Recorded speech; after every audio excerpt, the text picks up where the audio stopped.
country head roles for the last 15 years, and it's always a good learning. It's always something new that I learn out of the whole thing, right?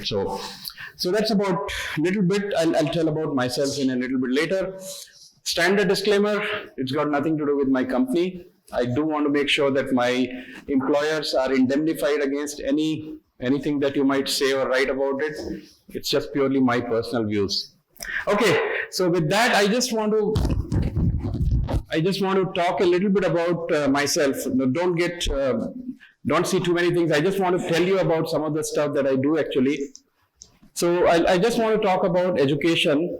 I did my master's in computer science from Allahabad, and that was long back actually. There was hardly any computer science back then. It was in 89, 90. So we are literally like half a dozen places where in India we were taught computer science. So we had an MS computer science. It was sponsored by Defense. That's how I joined DRDO as a scientist to start with. And then I've been basically doing my continuous education. I went to XLRI. I did a course very similar to what you guys are doing. An exec MBA kind of a thing, but I did that in HR. And I realized that even though my degree was computer science, I was totally unfit to be in software industry. That is the problem that I see in the industry, right? Because of all the people who have done engineering here, engineering as a graduate degree, how many of you had any paper on psychology, sociology, anthropology, human behavior, any of these subjects? And that is why our education system is totally screwed up. And that is why we in India cannot produce products. And that is the reason why we need product leaders in India. We don't need people who can do coding excellent. We have enough of those people there. We need people who understand the human behavior, right? We need that kind of a thing. So that's what you guys will learn a lot about human behavior and other stuff as well as a part of it. So I went to XLRI because I realized that if I don't learn about people, software is all about people, end of the day. If I don't understand people, I'm unfit to be there, right? So I went there, I did my exec MBA in HR, and I've been doing a lot of online courses after that. I did from Cornell, I did an IM course, which I never completed. I didn't even write. I knew they are going to flunk me, so I never wrote the exam there. I'm currently doing some online courses from MIT, Dartmouth, and Columbia. This is in design thinking. Even though I've been practicing design thinking for last about 8-9 years, I still felt I don't know enough. So I'm just doing that. And yeah, there is a coming soon part of it, which I cannot tell right now till I'm waiting for my admission results. If something happens, then I'm looking to do something exciting there. As a part of working, I've been working. I started working in 91. I joined DRDO as a computer scientist, and then I moved. So I was in Pune. I moved from Pune to Bangalore in 95. I left DRDO and I moved to industry. That was the time industry was just coming up. 94 was the time when it started coming up. Until that time, there was hardly any industry. People like me who were in DRDO, and there were people in ISRO, and there were people in BHEL, and there were people in HAL and other ones, so public sector. And then there were a few companies like TCS and Wipro and other ones. There was hardly any other big presence really there. After that, I had a chance. I worked with Philips. I was here at Philips for 4 years, part of the initial team in 96 when we kind of started that. I initially joined Siemens Telecom. Siemens doesn't exist today. That company on telecom, it became Nokia. So it became Nokia Siemens, and now it is only Nokia. It is not even Nokia Siemens now. Then I was at Philips. I worked in healthcare as an architect, and I also did some embedded software development over there. Those days, we had no concept of product manager here. We were all basically, we would put on the hat and write the requirements and do that kind of stuff there. So because it was a waterfall kind of a world, we learned how to do everything there. That was the whole idea, basically.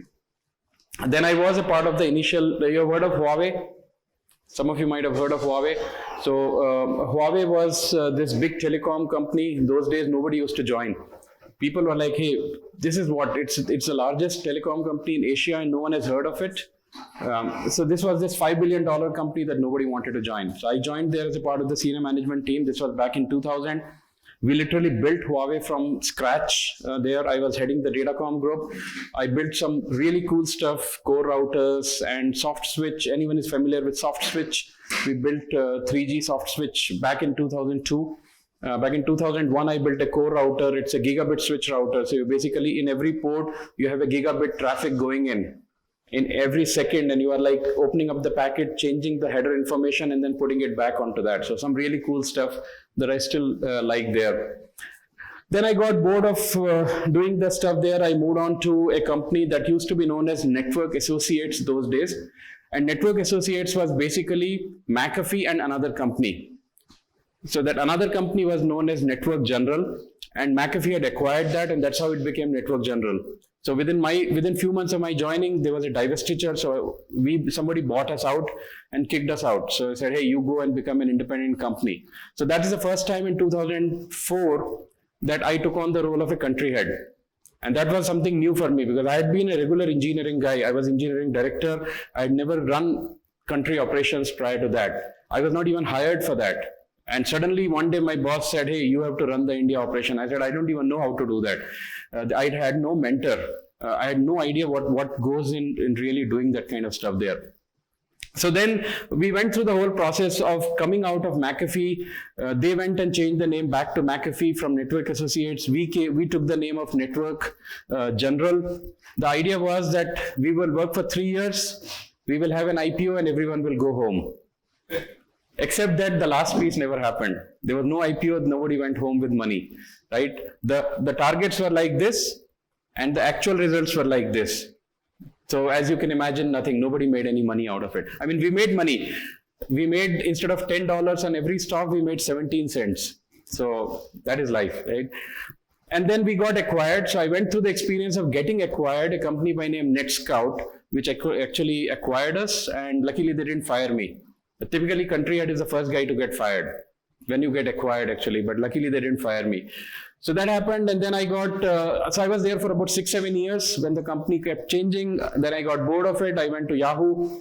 Yahoo was still this cool place those days. That was the first time I got into a B2C kind of a context there. And Yahoo, really we had done, that's where Ram was there as well. So Ram was VP of product management at that time. So I know Ram from that time. And Ram had actually built a team of about 60-70 product managers in Yahoo. At that time, that was the biggest team in India, probably about 10 years back. And we had 50-60 design engineers as well.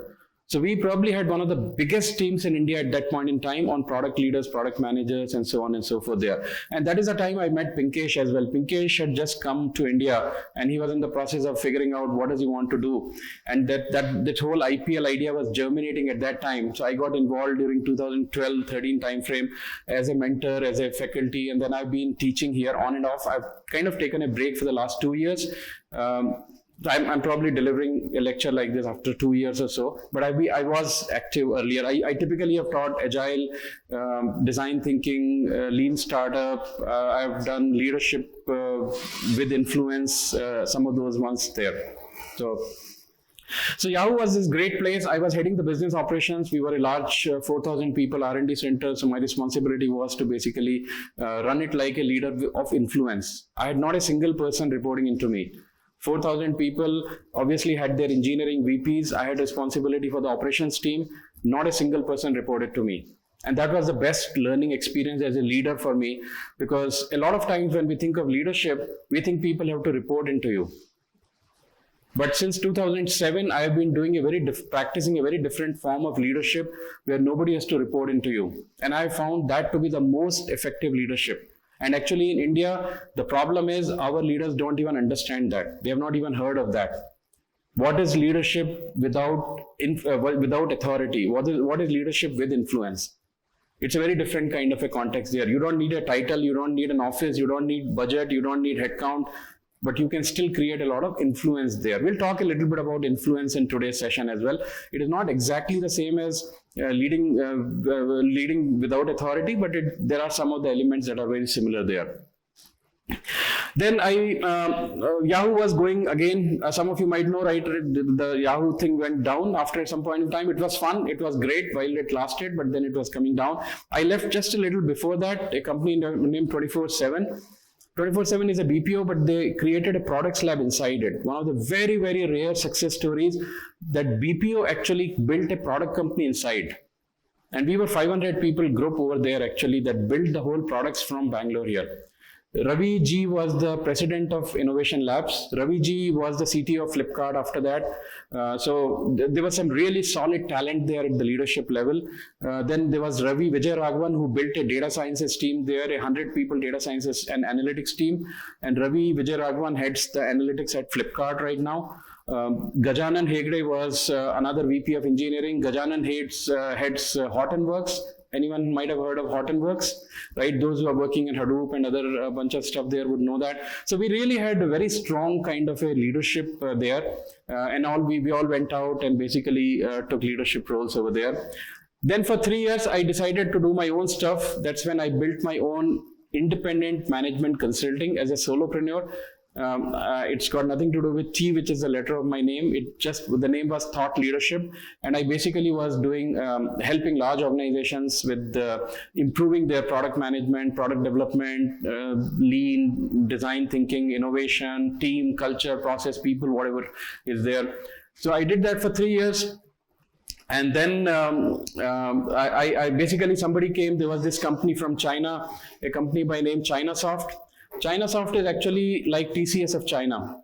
They are the biggest IT services player of China, and they were coming to India. And since I had lived in China before, when I was in Huawei, somebody connected me after 15 years and said, "Hey, there's a job of country head coming up. Would you like to?"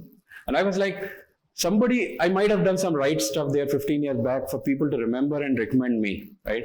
And that's very typical of Chinese culture. The relations last a long lifetime, actually. So anyway, I got that job there. I set up the Indian operations here, built the initial 300 people team, and then I got bored of doing it because my heart has always been in the products. This was the only time I was in services company. Somehow I didn't find myself at home in that. So I left them last December, and then that's when I have joined this company, NerdWallet. And NerdWallet is essentially, like I said, we are a San Francisco-based startup in the fintech space. I'm setting up the operations here. So that's been my career journey. I do a lot of stuff in terms of volunteering and other stuff. So I've been volunteering with IEEE and Agile, Scrum Alliance, iSpirit, PMI, NASCOM. I mentor at Google Launchpad. Numa is a French accelerator, Mass Challenge, IIT Kharagpur's eCell, a lot of places there. The reason why I'm calling that out is I think it will become very relevant to all of you guys when you see that especially in the context of the discussion today, which is network leadership. We are not just looking at growing itself in just one discipline there. The most effective leaders are basically growing and building a network, and that network is not limited to only what they do at the workplace. There are a lot of n number of things people are doing today, actually. So for me, for example, I started doing volunteering with IEEE almost 25 years back. I have not been a great volunteer. I'm a passive, lower passive kind of a volunteer. I like to pick up what I want to do there. There are hundreds of people better than me in that, but I just keep myself a toe in the door and keep myself actively engaged. I'm very active in Agile India. If anyone is familiar with the Agile India and other ones, so we do this Agile India conference every year in March, which is the largest conference in Asia. 5,000 people come up. I've been a very active member for the last 10 years. So we do that kind of stuff. iSpirit is the Indian software product roundtable, where basically a lot of those startup ecosystem really is there, which is a volunteer-based kind of a thing there. PMI, NASCOM, I'm part of the NASCOM Product Council this year, one of the members of that. So basically we help do a lot of webinars and that kind of stuff there, and so on and so forth. In addition, I've been a visiting faculty for the last about 10, 12 years. Again, not a full-time kind of a thing, but then on and off whenever there was a right opportunity. I started teaching at St. Joseph's College. I used to teach exec MBA there back in 2007, 2008 timeframe. I used to teach on project management and business ethics. And then I got associated with IPL in 2013 timeframe. I think about a year after Pinkesh kind of started there, and then I've been active there. I got a chance to teach the PGPX program of UCLA Anderson as well. They offer it through an Indian company of name Northwest.in, I think that's what they call them, Northwest Education. So all their faculty comes from UCLA.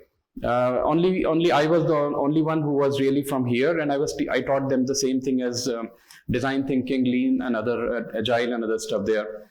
I also had a chance to teach at Upgrad, very similar kind of a thing. I did that. Upgrad was a very different medium because they take a video recording of you and then they play that thing in chunks. So that was a good experience. Symbiosis, I taught 2 years back on creativity. That was one of the best things I loved actually. I mean, I learned so many things about creativity. And it was a great experience to teach youngsters about creativity when they were not interested in that. They wanted to see what will I do to get a job at Goldman Sachs or JP Morgan and other ones, right? They're like, creativity, what is creativity doing in an MBA class? But I think that's the most important thing in my view for the businesses today. The last one is an important thing because that might give you a perspective of who I am, and it might give you a glimpse into some of the things that you might want to pick up yourself, or some of you might be doing that thing, right? So I keep myself extremely busy. I read about 100 books every year. I think the biggest problem in our industry is people don't read. That is the biggest problem there. If you want to really build a career that you want to feel proud of, I've been working for 28 years. I can leave the job any day. I can retire from the workforce. It's not about money. It's not about career satisfaction. I've already been in leadership roles for the last 15 years, country leadership role since 2004. So there's only so much of social gratification I can get out of being on the same place there. Obviously, I can do a number of things. I can again go back and become an entrepreneur and build something big there, right? Which is what probably I will do at some point in time. But the thing is, I think learning cannot stop. The learning must go on. You guys have chosen to be a part of a course like this. I think it's a great opportunity for you to inculcate that habit if you're not already in that one, to really learn from as many sources as you can. There is enough available on the net in terms of learning there. I mean, if you actually go on Kindle, there are probably 50,000 books that are free. It's not even that you have to buy them. Don't even have to go and torrent any of the stuff there. They are just lying there. They may not be the best ones, but that's a good enough to start really getting into the whole habit there. So I read a lot of books. I like to read from everything: history, anthropology, biology, complexity theory, you name it. I have my interest. Any non-fiction. I don't have time for fiction, but I read a lot of and assimilate a lot of non-fiction there. I've been blogging for about 13, 14 years now. And for the last 2 years, I blog on LinkedIn every day, actually. So I used to have my own domain, which I don't do anymore, but I now blog on LinkedIn every day. I've done about more than 1,000 blogs. So that allows me to really share my ideas there.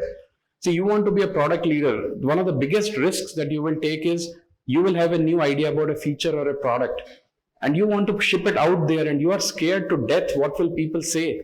If you cannot take the smallest baby step of courage and write a piece of 4 lines, 5 lines, and throw it to the people and say, what do they come back with?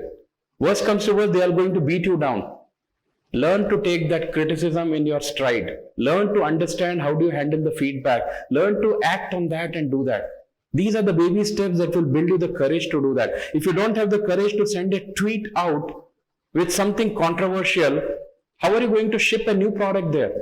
And come on, let's be honest about it. How many of you have signed up this course and want to build a product that is a version 4.7.9? You all want to do a version 1.0, is it not? If you want to do a 1.0, by definition, that product is going to look lousy. Reid Hoffman, the guy who created, who founded LinkedIn, he says very well, he says, if the first version of the product does not embarrass you, you have released it too late. It should embarrass you. You should be scared. You should be like, it's not my product. Don't even talk to me about it. So don't wait for a finished product there. That's the whole thing you are going to learn in that.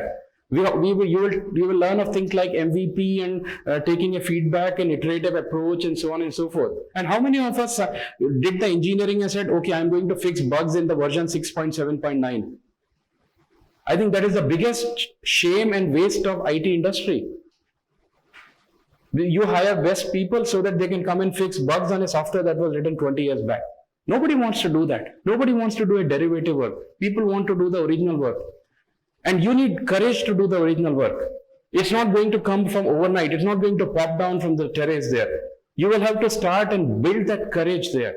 Right? We cannot teach you that courage in this course. We can only teach you the tools. We can teach you the frameworks, but the courage, you will have to develop yourself.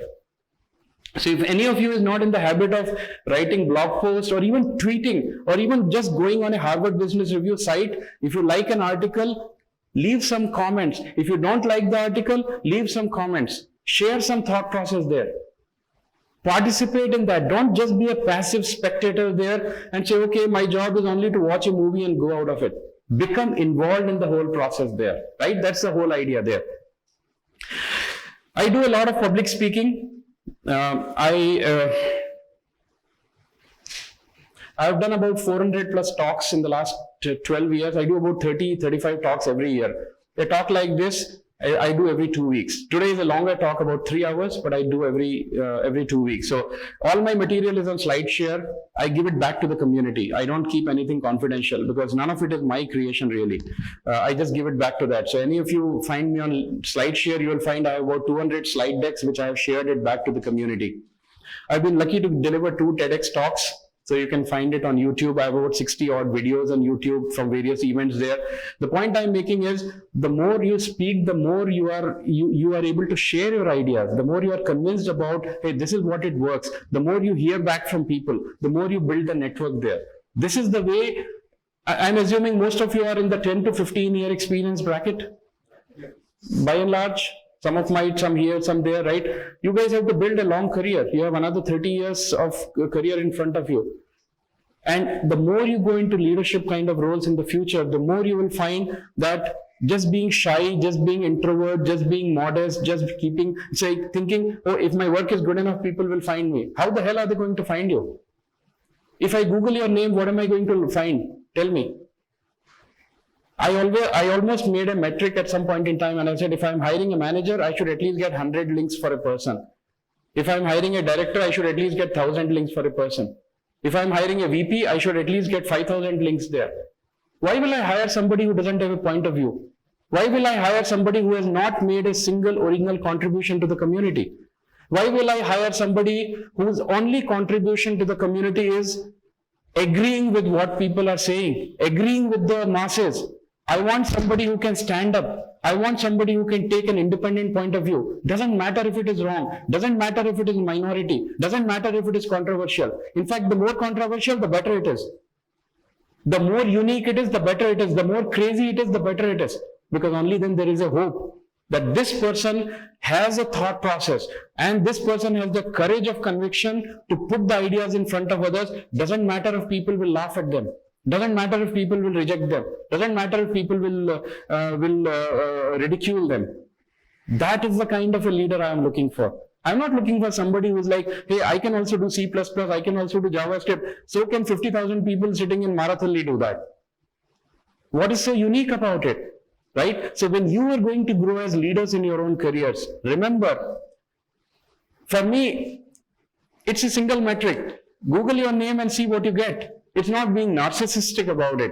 It's just like, what is a digital identity? What have you contributed? What is your contribution to the community at large? That's a question I'm asking you guys.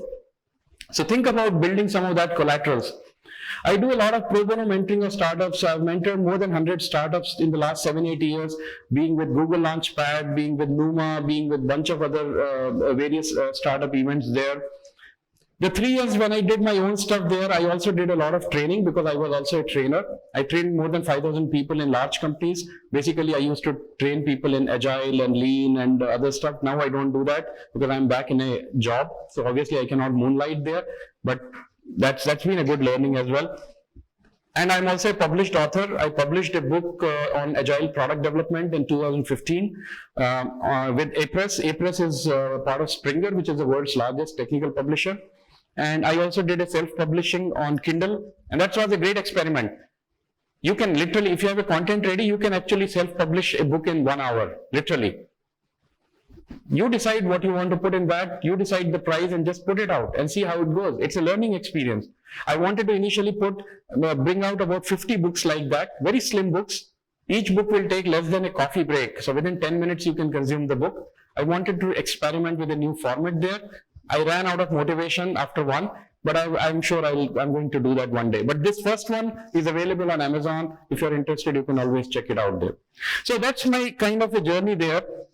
I basically wanted to show you guys to give you a sense of that I'm not special. In fact, if you find talking to your leaders, I hope that you are able to cull out some of these things, that they would have probably richer set of things that they are doing than this. I'm just giving you a glimpse of some of these things that I like to do, and that has built my what should I say, ability to connect the dots. These are all the dots that I'm connecting from various places.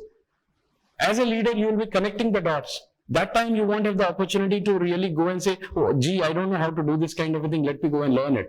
It's very difficult. So keep doing that thing. Keep trying out some stuff. Keep building that courage of conviction. Keep building that confidence that will allow you to kind of go back. As when you sign up for the bigger opportunities, you are already ready for that. Right? Rather than saying, oh, now I've got an opportunity, IPL has given me the knowledge and tools, but I don't have the courage to really go out and talk to the people and see how it's going to be done there. Does it make sense? Okay, so I'll move from here now.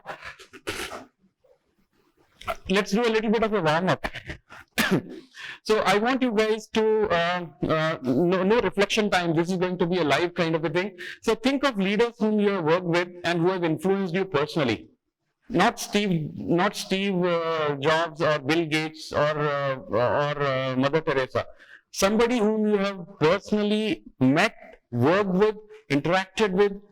You don't have to name them, but somebody who has been instrumental in shaping you in some little way. Doesn't matter how small or how big that was. What did they do, or what did they have differently, because of which you still remember them? Anybody raise their hand and just talk. Also involved in that. I was reading a book, a lovely book on the mission to moon, actually, Apollo 8. And when Apollo 8 landed, only 3 astronauts landed on moon.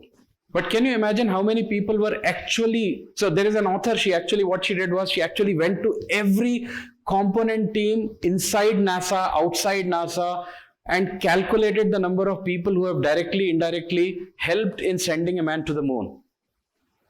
Can you guess the number of people who were responsible for that? Sorry? 10-15,000, anyone? Huh? 64,000. Little more precision, huh? She calculated there were about 4 lakh people responsible for that. About 1,000 people were responsible only for the costume that astronauts wore.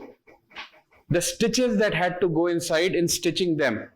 All that stuff, only 1,000 people were responsible for the clothing. And all put together, 4 lakh people went. Her title of her book is something to do with how 400,000 people sent a man to the moon or something like that, actually. You can find it on Kindle. The point I'm making is, as the organization gets more and more complex, as you take more responsibility, the leadership has to change the focus. You cannot remain in the boundary of the organization and say, anyone who wears my company badge, I'm only going to work with them. Because gradually the networks that are going to be a part of your company are going to span outside the company. A.G. Lafley was the CEO of this company, Procter & Gamble. You all know Procter & Gamble. When he became the CEO, he said, he realized that for every one person who was wearing the Procter & Gamble badge, a world-class scientist, there were 20 other world-class scientists who did not work for Procter & Gamble. And he said, I'm not going to, I obviously cannot make them all work for me. The smartest people are not going to always work for Procter & Gamble. But I want to create a program that will allow me to tap into the knowledge of those 20 world-class experts for every one employee that I have. So he created a program known as C&D. Instead of R&D, he called it C&D. And C&D is connect and develop. Instead of research and develop, it is connect and develop. And connect and develop has been responsible for almost 50% of the products that Procter & Gamble has created, including Tide, the detergent that came, some of the most successful ones that have come out of it. A conventional leader would have thought of a very narrow way of doing things and said, how can I go outside? These are my trade secrets. These are my proprietary things. How can I collaborate with people outside? They might be working for my competitors, but not A.G. Lafley. He created a very different model of what we call now as open innovation. where you are deliberately breaking outside the boundaries of the organization. You are going out and you are kind of collaborating with people. They might be even working for your competitors. It doesn't matter. Recently, I think last year, Tesla open sourced all its patents. Toyota did the same thing last month for I think. So now technically anybody can go out and start building an autonomous car. Open source has already been there for a long period of time, right? People are essentially building a huge amount of external network, which is kind of helping them to build this. And the organizations are going towards what we are beginning to see as something known as a social enterprise. They are not just here for a profit-making motive at all. They are actually a very integral part of the whole social context there. And that is the kind of a leadership ask really, that people have to be able to grow into that kind of a leadership there. So this is the context I wanted to kind of set there. Okay. Hey, what time do you guys have a break? Do you have a break in between? 11 o'clock? Okay. Thanks. So if you see, leadership has also been co-developing along with that. Just give a second.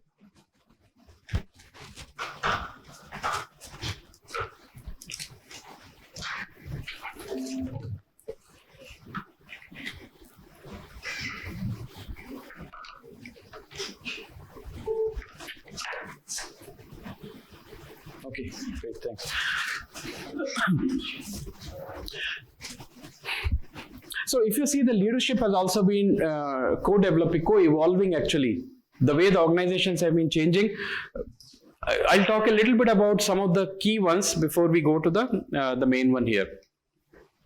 I talked about great man theory, right? Great man theory was something that was, the whole idea was that great men, and again it was historically only men were considered as leadership. And that is how the history evolved basically. Women were not even considered as a part of the workforce, let alone being a leader there. So what Thomas Carlyle did was, he basically wrote this book in 1840s, where what he did was he actually studied all the leaders, and basically it was a biography of the leaders. And then he said, this is what is leadership. And it was almost like leaders are born, they are not made. And that was the predominant school of thought for a long period of time, for next 50, 60 years, that leaders were basically, so the whole thing was that you always say, okay, congratulations. You don't say it's a boy or a girl, you say it's a leader. Because if you are born in the home of a leader, you are going to be a leader, right? That is how we basically had this kind of a world. And then the second theory that came to replace it, which had a big influence for a long period of time, was, hey, leader is not about being born in the right family. It is not winning the genetic lottery. It is about having some traits. And people basically started doing a lot of research. There was no one person responsible for it. It went on for 40, 50 years.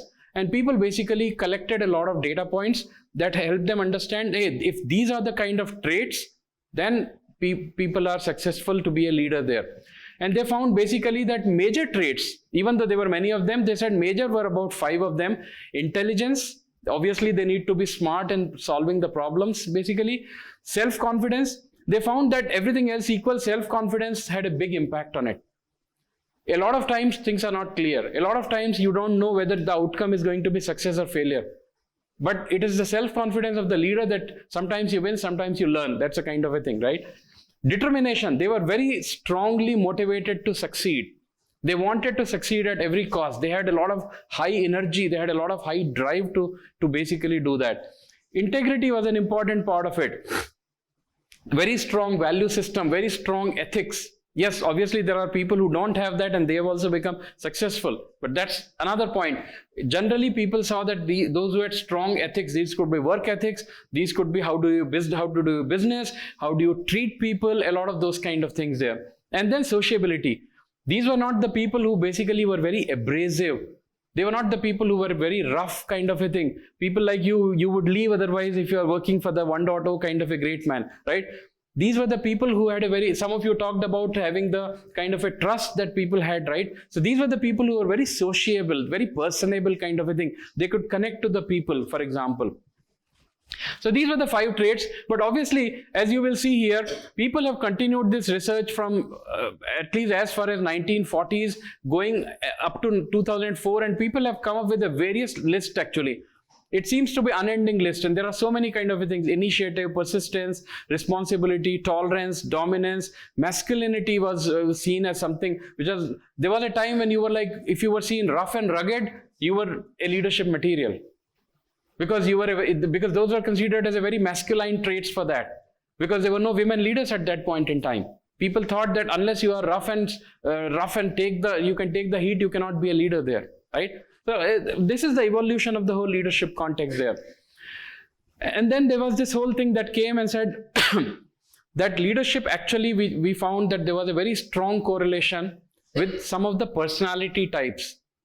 And there was this theory of Big Five, and Big Five personality traits is something that came about 30-40 years back, where people said, hey, these are the 5 biggest personality traits, and then people found there was a positive correlation between them and the leadership.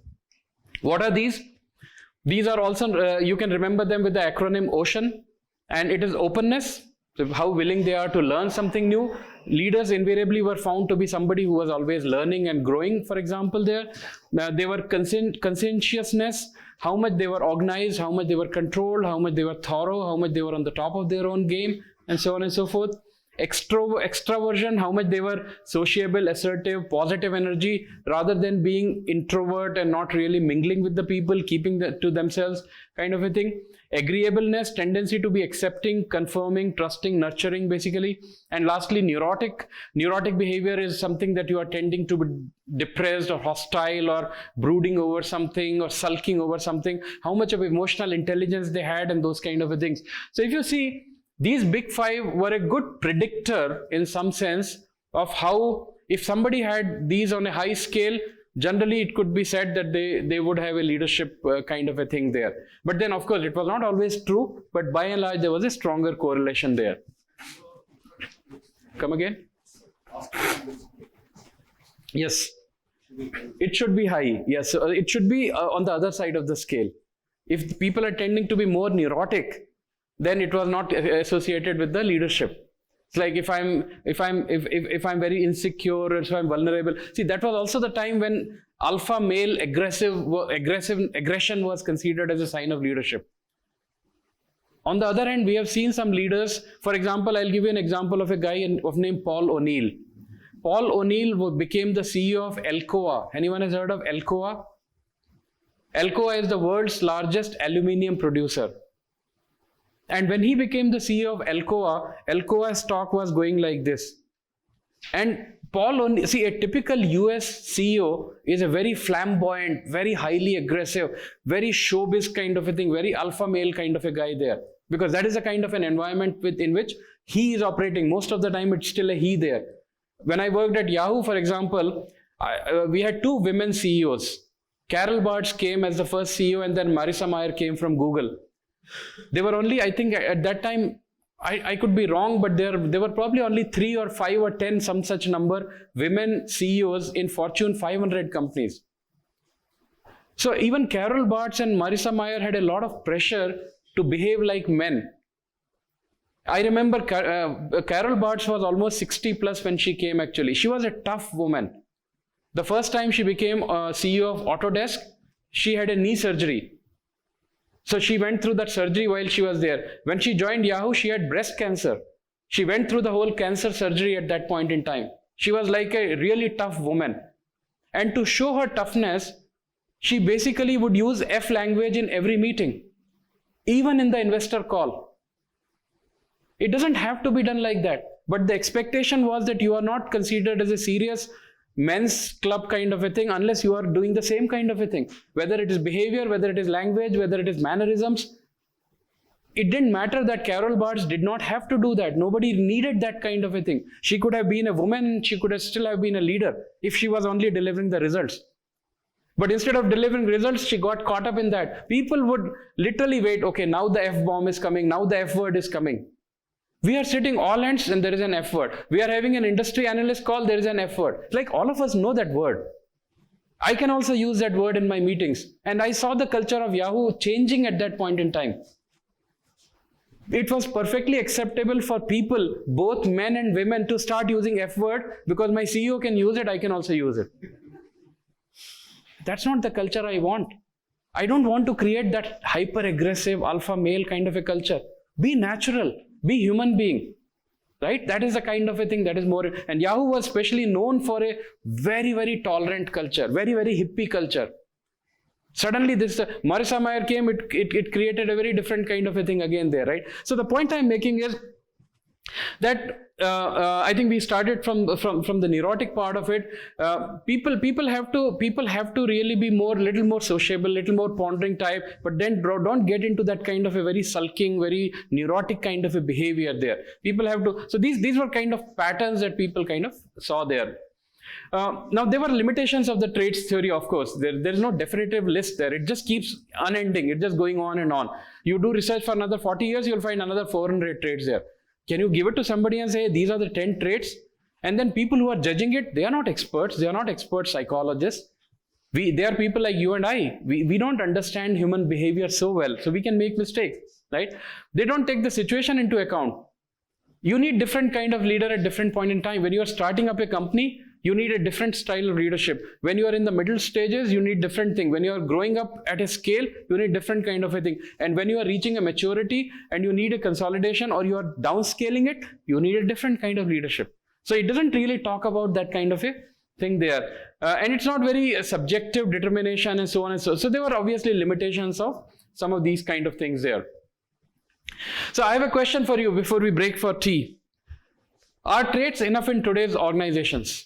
We talked about the traits. There is obviously a positive correlation. Nobody is denying that.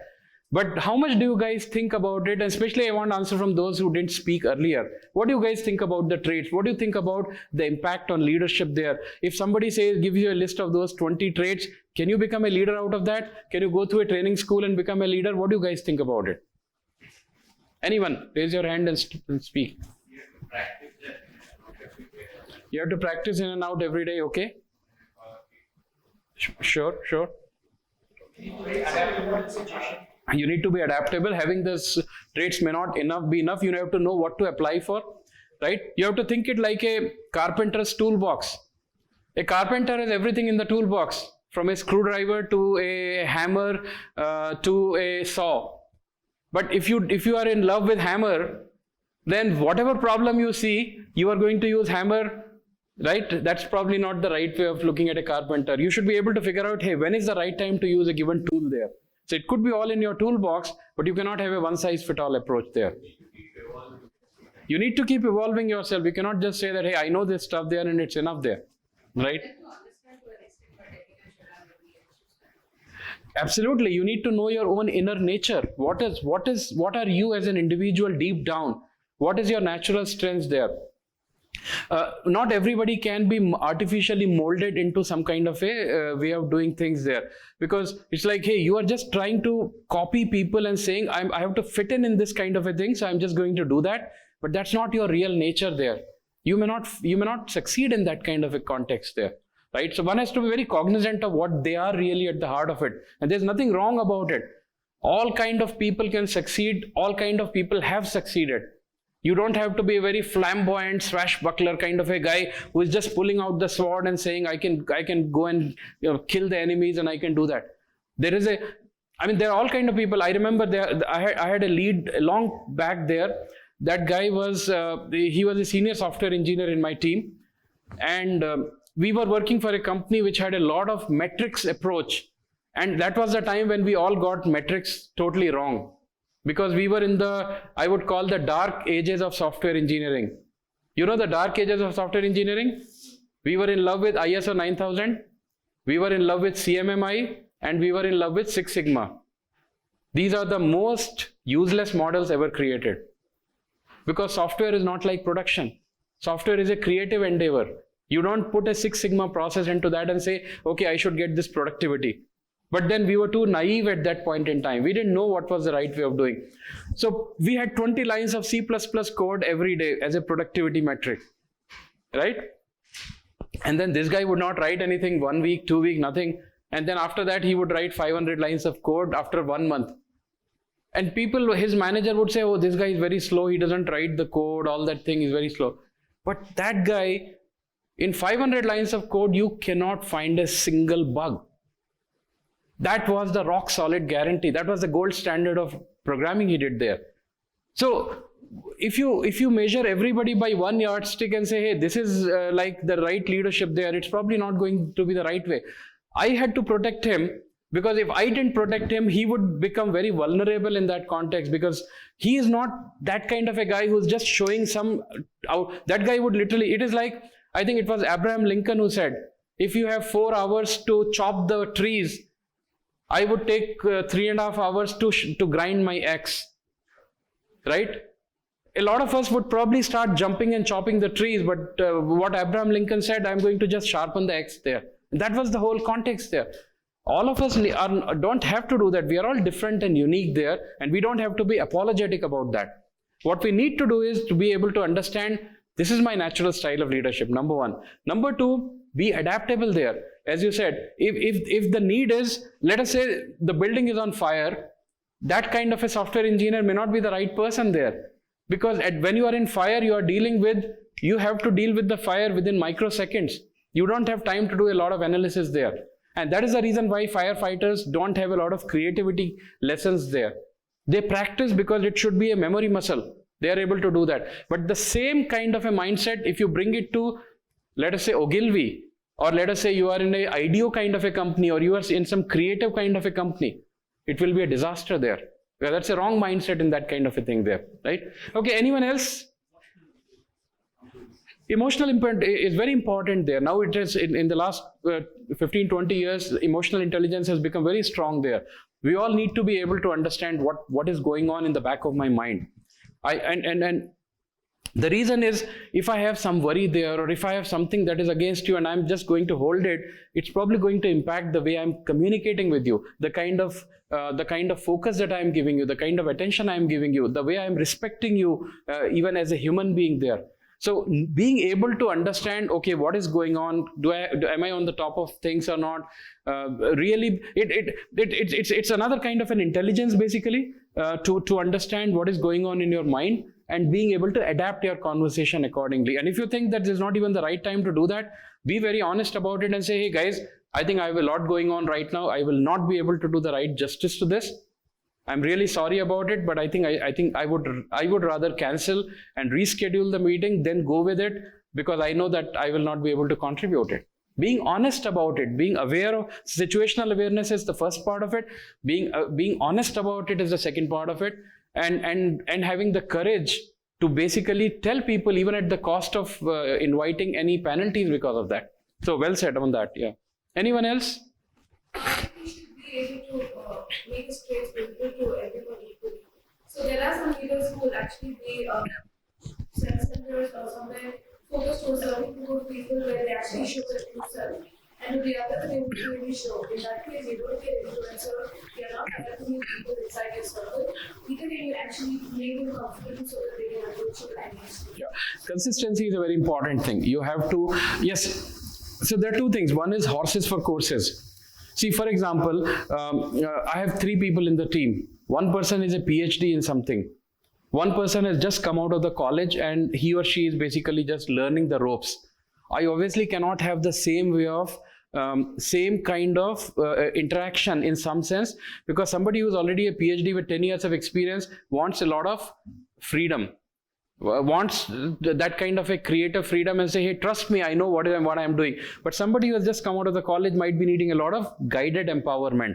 May not be looking, he or she might want a lot of empowerment, but the fact is that he or she does not have enough guidance right now to what is right way of doing it. So they might need a different touch compared to the person who has 10 years of PhD experience there. So as a leader, I should be able to really adapt my style based on the people I am working with. But the other point is, I should still be consistent and fair about how I'm treating people there. Just because I'm talking to a VP, I'm going to have a different conversation, and I'm talking to a janitor, it will be a different kind of a respect. That is not acceptable, right? I normally do a game. If some of you go to YouTube, I have a video from one of the Agile conference where I had done a game where we actually play the game of status. and the whole idea is that you are treating people based on the status they have, and then you are doing a retro based on that and seeing how does it really feel different there. And that game always makes people shock actually. Oh my goodness, I didn't realize that I was not talking to you as Krishna, but I'm talking to you because you are a VP, and my conversation is totally so if you are a VP, then I'm talking to you as a VP, and if Kritika is a junior software engineer, I'm treating her like nobody. That is what we human beings are. We don't even realize that kind of a thing, and yet we end up doing that thing actually. Whereas in all honesty, I should be treating everybody as equal. I should be treating everybody as a human being there, right? Without any discrimination there. What was the game? What is the game? It's known as a status game, card status game. Just do a Google on that, you will find it. So that's behavior really help in the organization. Yeah, it is. It is true. I mean, you can watch my video. It's there on it's on YouTube. But yeah, I've done it like hundreds of times. I have done it in like large groups also. This is not the right setting. I don't even have a cards right now. But you guys can try it out. It is very, very illuminating and educational actually of when you play the game like that, how we treat people. And there are a lot of other leadership related things in terms of really creating an egalitarian leadership structure where nobody has a title, and how does it really work better there. For me especially, it was important because when I started my career as a scientist in defense, everybody was sir or ma'am. Because back in 91, everybody, and it's like I'm talking to people my father's age, and everybody had to be sir, ma'am, and very respectful kind of a thing there. And today, it's like I really expect, so my name is Tathagat Varma. It's not a very common name. Most people actually make a mess of the whole thing. So I call them, everyone calls me TV. That is a handy way to remember. For last 20 years, I've just taken name TV. Everybody calls me. My son also calls me TV. My wife also calls me TV. All the freshers who are coming there. And now actually I'm almost having people, I'm working with people. My son's just graduating this year actually from college. So I'm actually working with people of my son's age and probably in a year younger than him, and they will call me by the first name. That is the biggest change that has happened in India. We were victims of the hierarchy. It was like, how can you even take the name of somebody who has more gray hair than you, right? That's like, since I don't have too many gray hair, it was easier for people to say that. But so the point is, I think we have to remove respect, and respect is one part of it, and working together is another part of it. So a lot of those status and other kind of things are very important, especially in a hierarchical setup there. When I went to China, I lived there for a year in 2002. China is even more hierarchical. Do we have to take break? We'll just take the break now. How long is the break? 10 minutes? Okay, another 1 minute we'll take the break. So China is even more hierarchical than Indian society actually. And it is even more difficult to expect that those people would actually embrace the democratic values of egalitarianisms and equality and other kind of things there. So when you're working with a mixed culture team, it becomes even more difficult. On one hand, you might be working with Dutch, for example. As anyone has worked with the Dutch, probably they are among the most egalitarian that I have come across, or the Nordic countries, Swedes and all that thing, right? It's like it doesn't even matter what age difference or other kind of a thing, gender difference, age difference, seniority gap, none of it is material there, right? What is really material is how well you can connect to the people and how can you kind of work together with them. So if you tell me the topics, I can do that. Number one, in general, if you want to do, I welcome you to connect with me on Goodreads. I keep my books I read, and I write the feedback on Goodreads. So you can find me there. It just, if anybody is in the habit of doing it. And yeah, feel free to connect with me on LinkedIn. So the books I love, I always convert. So what I do is when I read the book and I finish it, I try to create a gist of that, put it on LinkedIn blog or something. So that's how. But if any specific topic, you can write to me on LinkedIn Messenger. If I know, I will definitely help you. Sorry. No, it was a similar topic. What about design thinking? What kind of books that's there on top of your mind? I think the best book is by Roger Martin, Business by Design, which gives a very like high level kind of a thing. Obviously, there are other books. Then you should, if you want to really look at Design Sprint, which is how Google Ventures created a version of design thinking, then you should look at Design Sprint by Jake Knapp, Knapp. Jake Knapp used to be a partner at Google Ventures, but now he does his own thing. He wrote the book as well on design sprints. And then there are a bunch of other books that I might be able to share later on. Anyone else? I have a question. So basically, leaders. You mentioned that leaders have different traits and different thought process and different way of their leadership. So when it comes down the pyramid, we have managers. Yes. So we try to adapt to their leaders. Correct. So which may not be thinking with the Right. actual employees who are doing the actual work. Yeah.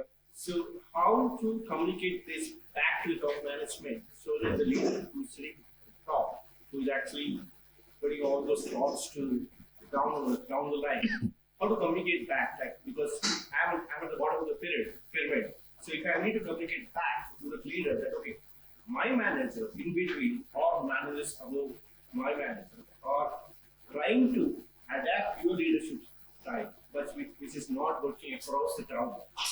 So, any thoughts or any? We can spend the whole weekend on this. Okay. It's a big subject. I don't want to trivialize it by giving a short solution to that. But, and I hope that maybe there is more conversation during the course on that. But I can offer you a few quick points here. One is, a lot of times we don't take the initiative as individuals to go up to our manager and ask them, hey, what style do you like? If you are in confusion, take that first step, go to your manager and say, hey, I have a question. Can I speak freely? Can I share my concerns or doubt with you? I have seen that in the last few times you didn't like my input or my opinion or my suggestions. You rejected them. I've been trying to think what is the reason why it is there. I haven't been able to find a right reason for that. So I needed your advice. Can you please guide me on what do you really look for? What is it that you are looking for? That is probably a very straight way of doing it. Suppose you don't want to do that, you could talk to other people with whom you think that other people invariably get a better treatment from your manager. Hey, what is it that they do? A lot of times the problem is we are very shy. We don't believe that I can ask those questions. I don't want to open up and become vulnerable to my peers or to my manager. Is that right? Most of us would not do it, right? We also don't believe that I can ask for help. In reality, if you ask for help, probably 90% of the times you will not be rejected. We don't ask for help because we feel we will be rejected, but in reality you will be surprised that probably 90% of the times the people will always help you. When I taught at one of the previous IPL sessions, this leading with influence, this is one of the big learnings that is there from that subject, that people have an obligation to ask and people have an obligation to respond. So for example, if some of you who came and started asking me some questions here, if you are asking me, I have an obligation to respond to you. I cannot say that, sorry, I will not help you, right? Now, if I'm really out of time or out of bandwidth, then I might say that. But generally, people are nice. I personally believe generally people are nice and they are willing to help you, right? So, and one trade secret I will tell you. If you want to manage your boss, how many of you know how to manage your boss? You want to know that secret mantra of how to manage your boss? I don't know how I manage it, but it's happening. It happens. So just to clarify, so my question is not just about managing your boss, but because we are like as a small we were working as a startup and we got acquired by a big company, and now the top management has completely changed. The layer has changed. So their leadership style and their working style is different, but the people who are really working back for so many years, we have a different culture. We have been led by different leadership. Now we are not able to communicate as a group to the top management, saying that okay, this is not what we were. I would say the approach I told you first one. I think that is the safest approach. We think that by asking that question, we will be very vulnerable. But you know what? The way to make a very good relation with the people, see that your manager has a little higher authority than you, obviously. You cannot come at the same level Okay, you consciously take a step down and you say, hey, you're the boss, I totally get it. You guys, my bap, whatever you want to call it. The point is, without losing your dignity, without losing your own self-identity, you are having a very professional discussion and saying, hey, you are my new manager. We used to do work like that, and I realized that, see, as a large company, you might have different set of things there. So I have 2 or 3 questions from you. One is, I really want to understand what are your success goals. What is your manager going to assess you on? Don't peddle your own success criteria. Understand what is your manager's success criteria. I can bet probably 90% of us in this room don't know what your manager is going to be rated on. Is that right? Fairly accurate? And that is our mistake actually. Because if I don't know what my manager's success criteria is, how is he or she going to support me? I will push my agenda there. It is like a classical sales problem. I don't even hear your problem, but I'm selling, hey, buy this, buy this, buy this. No wonder people don't buy your product then, right? So understand what their operating constraints parameters are, and see how you can align things to what matter to him or her. That is having more likelihood to be heard rather than you peddling your own things and saying, hey, I have this cool idea and listen to me. Number 1. Number 2, one success mantra I want to give to all of you, not related to any of that. I have found that actually as the simplest and most effective tool to manage your manager. Suppose you give an idea to your manager and your manager rejects it all the time. Has it happened to you guys? A lot of times? Would you want to change it? Here is how you can change it. I'll give a suggestion. That's something that I learned myself about 10-12 years back. So when you do those kind of ideas, would you say most of the time you give that one suggestion and then you expect the manager to kind of say yes, but the manager says no to that, right? Try to change it in something else. Try to give them 3 suggestions. Our job as employees is not to go as a postman to the manager and say, hey, I have this problem. Our job, why are you paid? You are paid to come up with solutions. Now, if you come up with only one solution, it's very likely that the manager will not take any decision, even if that is the best idea. Because it's like nobody wants to be in a situation of a Russian roulette. It's like take it or leave it. Would you buy something if you were presented only one option? You want to see, hey, what else is there? I want to see. I don't know whether that is the right solution. Is it a high point or a low point or an average point or most likely point or best output? I don't know that. Give me some reference point. If there is only one point, I'm confused. So if you give only one suggestion and people reject it, you should not be surprised. A better way would be to give them 3 suggestions. So let's say the thing is, you are saying, hey, we are not able to do the hiring. We have to hire one database architect. We are really running into all kind of problems. You give one suggestion to that.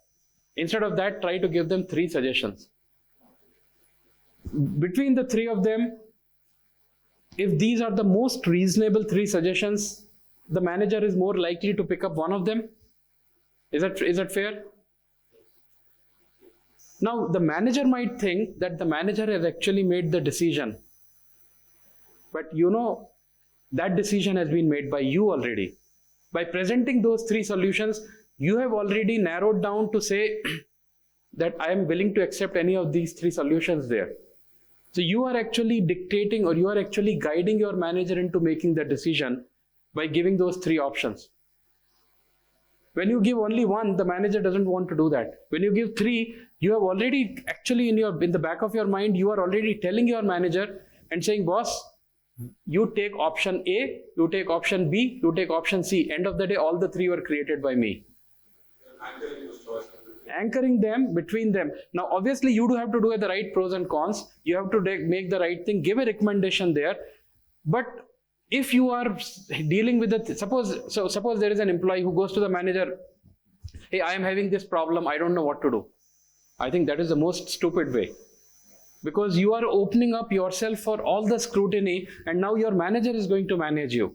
Right? You have to be willing to accept whatever your manager tells you. The second option is you go to the manager and say, hey, I have this problem, I have thought of this solution, I want to do it this way. What do you think? Human tendency is that we don't want to be sold on only one thing. We want to see the options. We want to see what is better, what is worse than that, and then kind of triangulate it and see what is the right way of doing it. So if you give me only one option, I'm more likely than not to reject it. If you give me two, it's like two is something which, again, one is a high point, one is a low point. I don't know what is the right kind of a thing. Three is kind of good enough for me to triangulate between the three of them. What about five? 5, 7 is too many. People don't have the time to go through all the options there. So 3 is a good sweet spot. You might want to try that. And the best thing is, when you give 3 and manager picks up one of them, it is not manager who has made the decision, like I said, it is you who has made the decision already. You let the manager walk away with the victory and say, hey, I made the decision.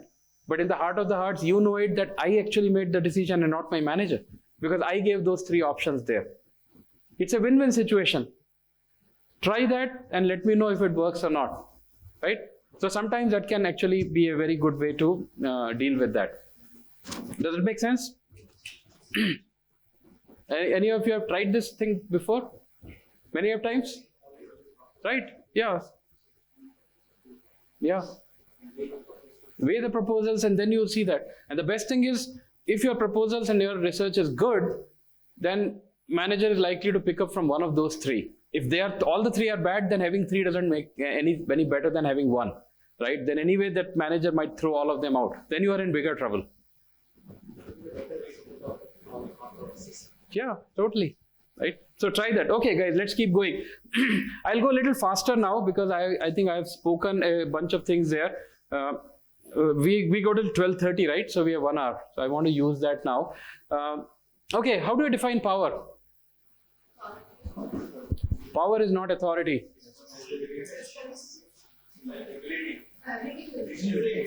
Ability. Authority is different. Okay. Power is the potential or the capacity or the ability to influence other people or groups. Authority is something different. No, fair enough. And that's a very common thing, but glad you brought that because I want to clarify that. See, for example, I might be, let us say I am a bodybuilder, right? I'm a very powerful boxer, bodybuilder kind of a thing there. But now I'm in the job of making pastry. I'm working with a baker and I am working, I make pastry there. I might have the power to knock down 3 people, but in my role, my authority doesn't allow me to do that thing. So authority is actually the artificially imposed constraint on what a person is allowed to do. Where power is something what the person has potential to do. They may or may not be matching there. In sociology, we have 2 concepts. These are very interesting concepts in sociology. We call it as, the first concept we call it as agency. Agency is not like a manpower placement agency or some agency. Agency is a concept which is, how many of you are here photographers? So what's your name? Jesu. So Jesu has an agency of photography. That means he has the ability. He has that thing as ability. How many of you can play guitar? Anyone? Okay, we have 2 people can play guitar. How many of you are into dirt race biking or just bike? Okay. Oh, 3, 4, 5, 6. Okay, biking is a big thing then, right? Now, all of you have these agencies. But suppose you go and work for a software company. That software company says, sorry, no photography, no dirt race biking, no guitar. You just have to come and write Java code here. That agency has been overridden by something in sociology that we call as structure.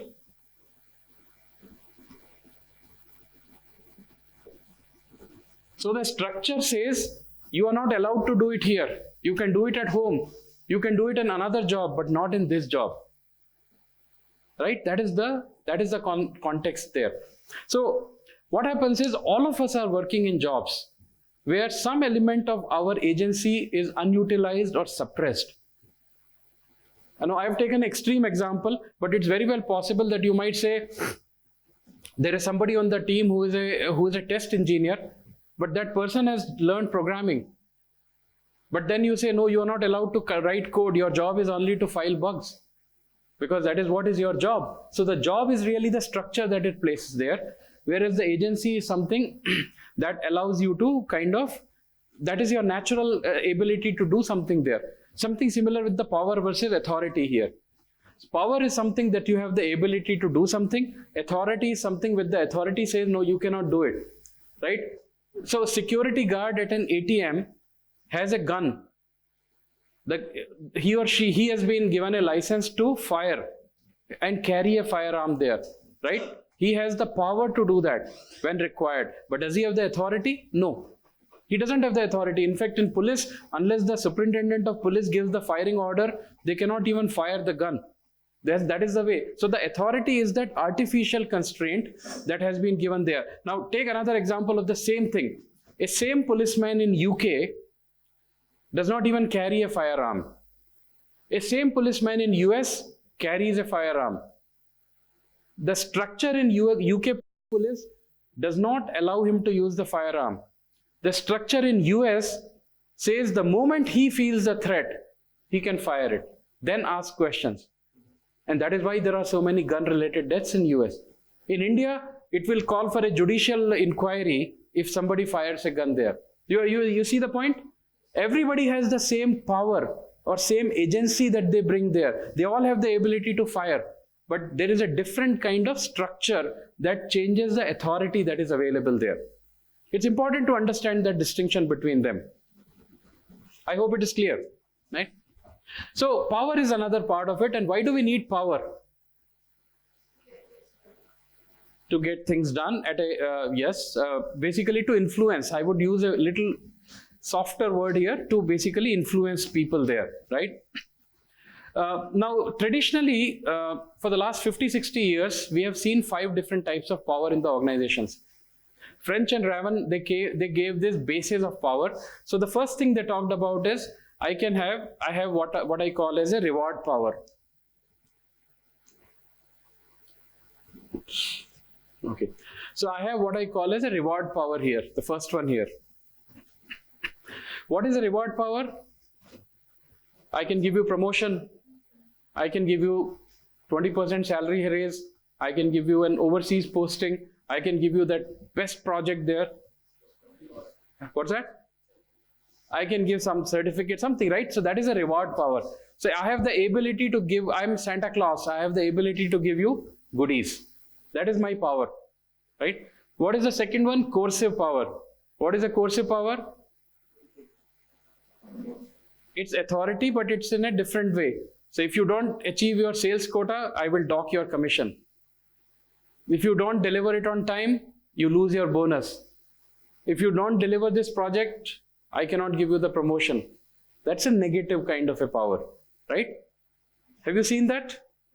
Have you been part of things where you got treated by negative power? Third is legitimate power. What is a legitimate power? I am the mayor of the town. It's my title. It's also known as title power or titular power. Whatever I say, that becomes a law, right? Because I am the mayor of the town. Yeah, that is, I have that thing. I don't even have to punish people or reward people, but whatever I say will happen there, right? So I have that title power basically. If I'm the king or the queen, then I have the power to basically pass the laws. Or if I'm the president, I have that kind of a thing. Fourth is expert power, self-explanatory. SME, you are the subject matter expert, right? Referent power. What do you think of what is referent power? Use the name of the player other proxies. Yes, both are in the right direction. The way I like to give an example is, when Sachin Tendulkar comes and says, hey, the ball is rising like this, the wicket is flat and all that, what is that power? It's a subject matter. It's an expert power, right? You have to give the credit to the man. He has faced so many balls, more than anyone else probably. But when Sachin Tendulkar comes and says, boost is the secret of my energy, what is that? That is referent power. Because last time we checked, Sachin Tendulkar doesn't have a degree in food and nutrition. But people think if Sachin Tendulkar, he is a man of integrity, this guy has always been a role model, he's the god of cricket, I really trust his opinion on whatever he says in cricket. If he's talking about boost, then I think he must be the right thing, because he would not associate his name with something which is any lesser in the same yardstick there, right? So a referent power is something that Sachin Tendulkar is drawing when he is saying that boost is the secret of my energy from his expert power in some other area, right? That's a kind of a context there. And then, so they originally gave these 5 bases of power, and Ravan added on one more, which is information power, which is information as power kind of a thing there, right? Most of the time in your organizations, you see all of them, right? So just keep that as a framework in mind, because this is how originally they defined it. So information as a power is basically that I am aware of certain information, and now it is becoming even more because data is king kind of a thing there. I know this information. By virtue of that, it makes me in a position that nobody else can take it away from me. It could... it may not be expertise. You just know that. It's a tip, like in the stock market tip, for example. You know that it is going to be like that. It is an information. Like, I'll give you an example. When I was at McAfee, the day we were coming out of it, my boss gave me a heads up and said, hey, tomorrow we are going to announce it, and I think the stock market will have an impact on that. But since I was in a leadership role, I'm not allowed to even share it with anybody there. But now that information is king, right? Have you heard of a guy of name Rajat Gupta? We all know why he's famous, right? Because of insider trading. That's exactly what he did when at McKinsey. So that is the information. Now he has that information there, but he chose to misuse that information, and he got caught into insider trading norms there. But that is the point I'm saying. So I may not be expert in that, but I'm sitting on the top of that information, which allows me to kind of use that as a very strategic kind of a weapon.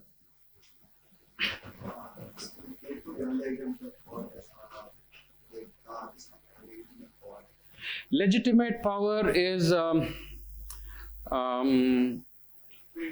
sorry. So, for example, I might say that I'm the security person in your company. Okay, I'm the security in charge in your company, and I make a rule that says that any car which does not have the company sticker I'll put a penalty of 100 rupees on that, right? Now, it could be coercive, it could be anything, but the point is I have a title of security head, so I'm perfectly authorized to make those rules there. That kind of a thing. What's that? Having the authority, and I am actually exercising that authority to basically do that. You can say indirect authority, because it's not directly to one individual, it is to a larger group there. Whereas coercive might be directly to somebody, right? Traffic cop is a great example of a coercive one. A traffic cop has all the power to compound a fine on you. So it's a very specific thing, but legitimate could be in general, right? So for example, during Britishers in South Africa, they said everybody has to carry an ID card, right? I mean, if you read the historical thing. Now that is a legitimate power, because you are the ruler of the town, you can make the rules, everybody has to do that. Tomorrow you might make a rule and say everybody has to wear a blue t-shirt, that becomes the rule there. So that's a kind of a thing, right? Yesterday you all came in formals. That was the rule, right? Because that is what IPL told you. Today they said can come in casuals, business casuals. So it's the same legitimate thing, because that's a classroom setting. That is how it is there. You need to respect that, right? I wanted to come in shorts actually, but I realized that it's not an IPL campus. It is in a college campus. College campus has its own norms there. I don't want to offend people by basically doing it. So that would be a legitimate power there. Clear? Okay. We'll keep going. I'll skip some of them. I just want to now go a little bit on the core part that we are building up. Now, in the last 40-50 years, a big change we have been seeing, and the change is all about that the more the team or subordinates or the employees know about certain things, the less is the authority of the manager. So if you go 100 years back in time, you would find that people didn't have knowledge, people were not educated enough. Supervisor was the power. Ford, at the time when Ford built factories, Ford cars, that time the supervisor was so much powerful that the people had no power. Now, how much time does it take for you guys when you hire some newcomer in your team to make them productive, ramp them up, and kind of be on their own? 3 months? 1 to 3 months? 100 years back in Ford's factory, he was hiring people on the shop floor who basically had to come and use those sophisticated machines for creating cars. It was an assembly line.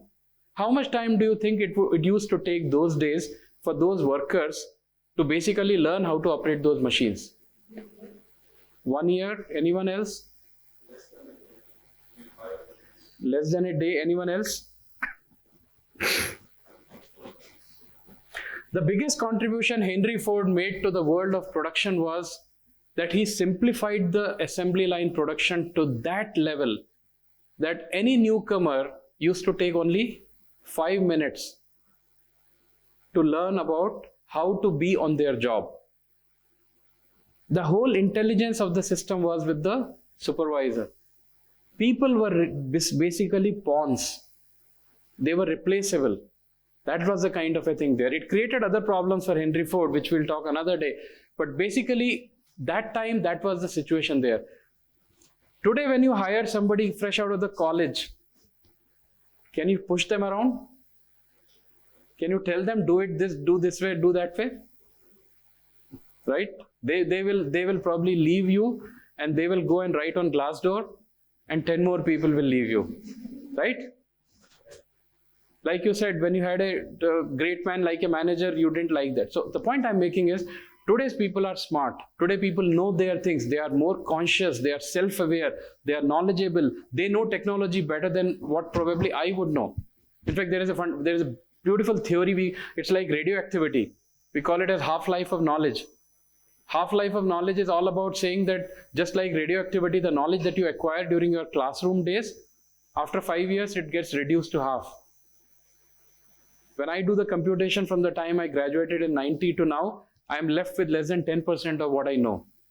And indeed, when I started computer science, I learned a lot of things starting from Pascal, C, Fortran, C++, Ada, Prolog, Lisp. Have you heard of any of these languages? Yes. Right? You may not have used most of them. COBOL also in between. If I want to design today something, I talk to youngsters, they're like talking over React.js and Vue.js and this and that's like, what is this? Right? If I'm the one who is going to make that decision, I'm the least qualified person. So if I am that manager who's going to hold on to that authority, I don't think my team would be very effective. My team has already become smarter. I should relinquish some of the responsibilities. I should give up some authority. Some decision making should come down here.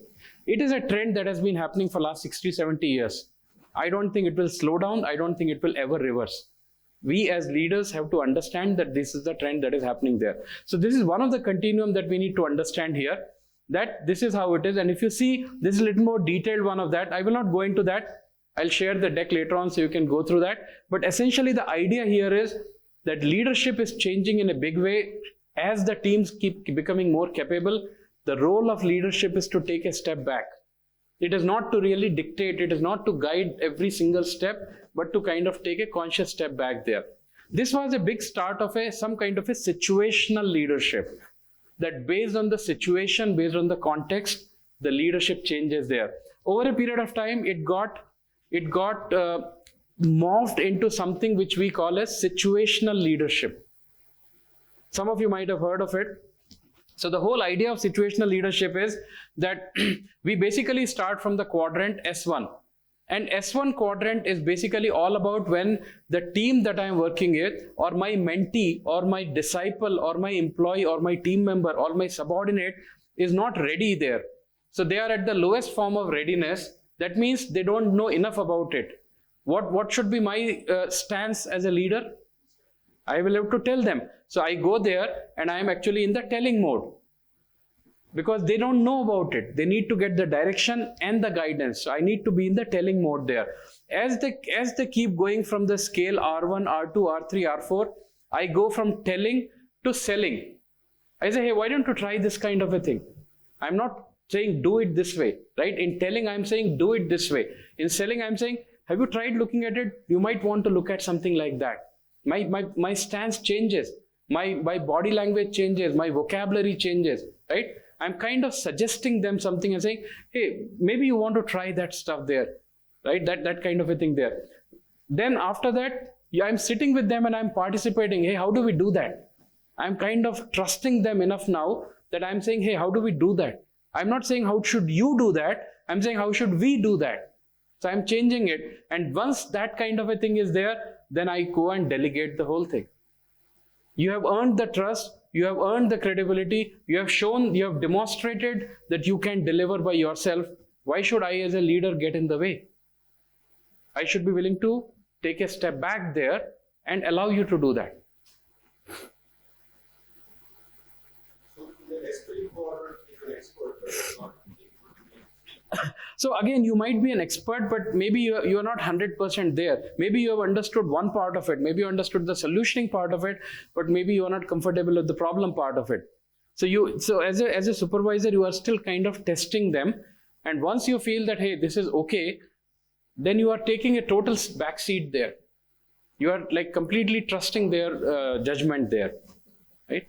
By participating, you are not directing them, but you are like using that opportunity to really, without being in a very discreet manner, you're kind of educating them also, but working in a way that it's not a one-way kind of a thing, but it's a very collaborative kind of a thing there.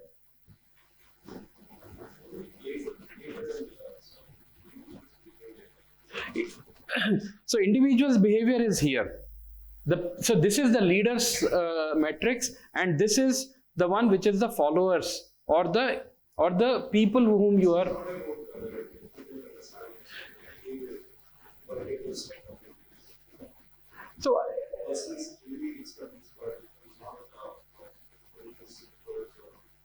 So in a situational leadership, you take a sum total of the whole thing. You take a sum total of their behavioral and functional competencies. Because if functionally they are able to handle it, but behaviorally they are not able to handle it, you would not be able to delegate it, right? Because you say, oh, this guy is a brilliant chap, but he or she cannot deliver on time because the time management is a problem. Obviously, you don't want to delegate and have a time bomb at your hand. You want to really make sure that they can take that responsibility completely by themselves. So it kind of creates a roadmap for people to basically go through that, but you are kind of looking at the both packages, functional and behavioral competencies. In fact, if you see here, what you are seeing here is the task behavior, and what you are seeing here is the supporting behavior. So you are looking at both of these things and kind of putting it together. I'll just come. So, in service to what the management was directly relating to the thinking that selling cost are not required. So this particular kind of behavior, what happens, the employee what would be the mindset of the manager for moving directly to the Very good question. In some way, that was a question I think you also had, like a manager, how do I really connect that kind of a thing there? Suppose you have a manager who is already operating. It's very likely that some senior leader with whom you're working, the leader is already used to that kind of a thing. And let us say you are here. You are in this one and leader is already here. There will obviously be an impedance mismatch, right? Now, you don't have the capability at this point in time to really go at R4 level and take that up. You will have to go and have a conversation. You'll have to have a one-on-one with your leader and say, hey, I totally understand what you're looking at. You expect me to be on my own, but I really need this help. I'm new to this game there. I would appreciate if you can really help me in the initial stages, just so that I get a little bit knowledge and also the confidence. Sensitize your leader that you are, by operating and delegating, you are expecting me here, but I am actually here. There's nothing wrong in telling it. You don't want that to be given as a feedback in the appraisal time. So it's perfectly okay to have that conversation.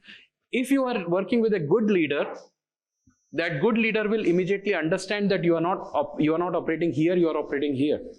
He or she would automatically adapt their style to suit you. In fact, I could be a leader with 4 people in the team who are in 4 different quadrants. I cannot have the same way of doing things. This is what the point I said a little earlier in the day, right? I will have to have horses for courses strategy. So with somebody I will work in the quadrant S1, somebody will be in S4. And I think as a good leader, I need to communicate to the team members. Maybe I should have a session with the team and say, guys, this is how I like to operate in. This is how I am going to do. My aim is that within the most reasonable amount of time, I want to bring you guys here. Like the first time I became a first line manager was more than 20 years back in 97 time frame there. And I have always taken it as my objective is to make sure that I prepare my team members for their promotion. I have taken that kind of a thing, which means I'm building them for this kind of a stage. The only way they will be fit for promotion is when I delegate them and they already start taking some of that responsibilities. So I'm kind of walking them through that. Now, some people are at different stages of that. I will have to adapt my style based on that. As a follow-up, same question now, the first early point is delegating the employees in our stage, right? Now, that continues. The rest of the work on the land, the approach, as you said, right?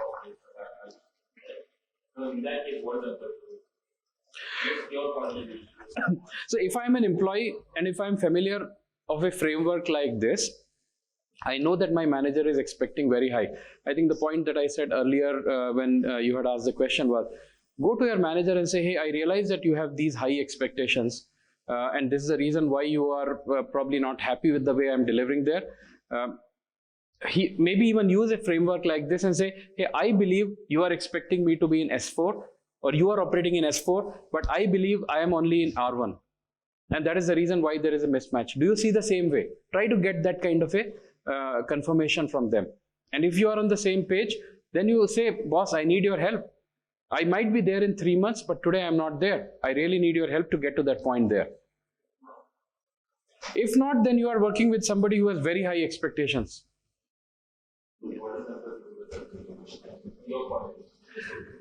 Well, I would say, again, it's not an easy spot to be in. Either you will have to shape up your game. Can you really come to the point where within next 1 week, 2 weeks, if you are so self-aware that you know where you are and you know what the manager is expecting, then by and large, are you able to play the game by yourself and raise the game? Can you self-study? Can you take some help from people? Your manager is expecting you to become an expert in machine learning by end of the month. Go to Coursera, go to open source, go to conferences, talk to people, take mentorship, and within 20 days do that thing, so that you are able to get to that point there. If you believe that cannot be done there, tell your manager, boss, I cannot do that thing. In the worst case, be prepared to lose the project or even lose the job there. But go down fighting. I would say go down fighting is the best way, right? I've been in those situations. I remember in 2000 when I was in Huawei, I was talking about the gigabit switch router. I had not even seen a gigabit switch router. I didn't even know what is a gigabit and a router and all. And my CEO called me and said, hey, we are going to do this project and you will be the engineering leader for that. I said, I don't know it is. He says, I don't really worry about the technology because I believe it's a management problem and you can solve that one. Technology, you will have enough people technically to support you on that. But then I took it as a challenge. I said, next 2 weeks, I'm going to learn. Anyone from remembers TCP/IP volume 1, 2, 3, Comer, right? And I said, okay, I'm going to take it as a challenge that I'm going to complete before Christmas, volume 1. I took it as a challenge. I was just reading there all the time there. I had done that kind of a thing in network management at Siemens before that. We didn't know anything about the whole thing there. Right? And the expectation from Germany was that we will be able to run the whole project there. So they were expecting that, hey, that project has come to India, now you guys will do that. We were here. I was here at Siemens. When I joined at Huawei, I was here. Everywhere when I started, in fact, that is the way things happen. You are in a new company, you are in a new job, you are in a new project, you are working with a new manager, you are in a new domain. You always start from here. It doesn't matter how many years you have under your belt. I have 28 years of experience. When I joined NerdWallet last year, I'm again starting from here. I don't have any idea about fintech. I have never worked in my life in fintech. This is the first time I'm working with those set of people who is my manager there, right? So I'm starting here, and I don't know what is my manager's style there. But since I have this awareness of a tool like this, I kind of send a ping. I try to ping my manager and understand what is my manager really liking about things. Is my manager open to suggestions? Is my manager open to exploring some out of the range ideas and so on and so forth? If my manager has very clear views about I can kind of see where my manager is, right? And if I see that there is going to be a big mismatch there, I'll have to set the expectation there. Now, I can say that because I have worked long enough to say that if somebody is there with 2 years of experience, may or may not have that thing. But I think you guys are very well placed in your career to have a conversation with your managers there, to be able to spot out if there is an impedance mismatch and reset the expectation. Would that be fair? Right? That's how I would say that. But yes, I mean, these are the range of possibilities I would say there. Right? I just have expectations. My manager, we don't want to set any expectations because we want to build flexibility. Even I reached out to him multiple times. In that matter, not only whomever reports to him, you don't want to set any expectations. You want to be open in that way so that he can set and unset any expectation on need basis. Yeah. What's your perception? So I'll give you another model, which is not part of this one, but I think that's going to be helpful. So how many of you have been told, sorry. So you as a leader, as you manage, you sort of use this map of the I've used that for more than 20 years now. Yes. See, again, yeah, see, if it's a large unit, then you will have to have some way. But I'm saying that this is the best relationship between you and your immediate team.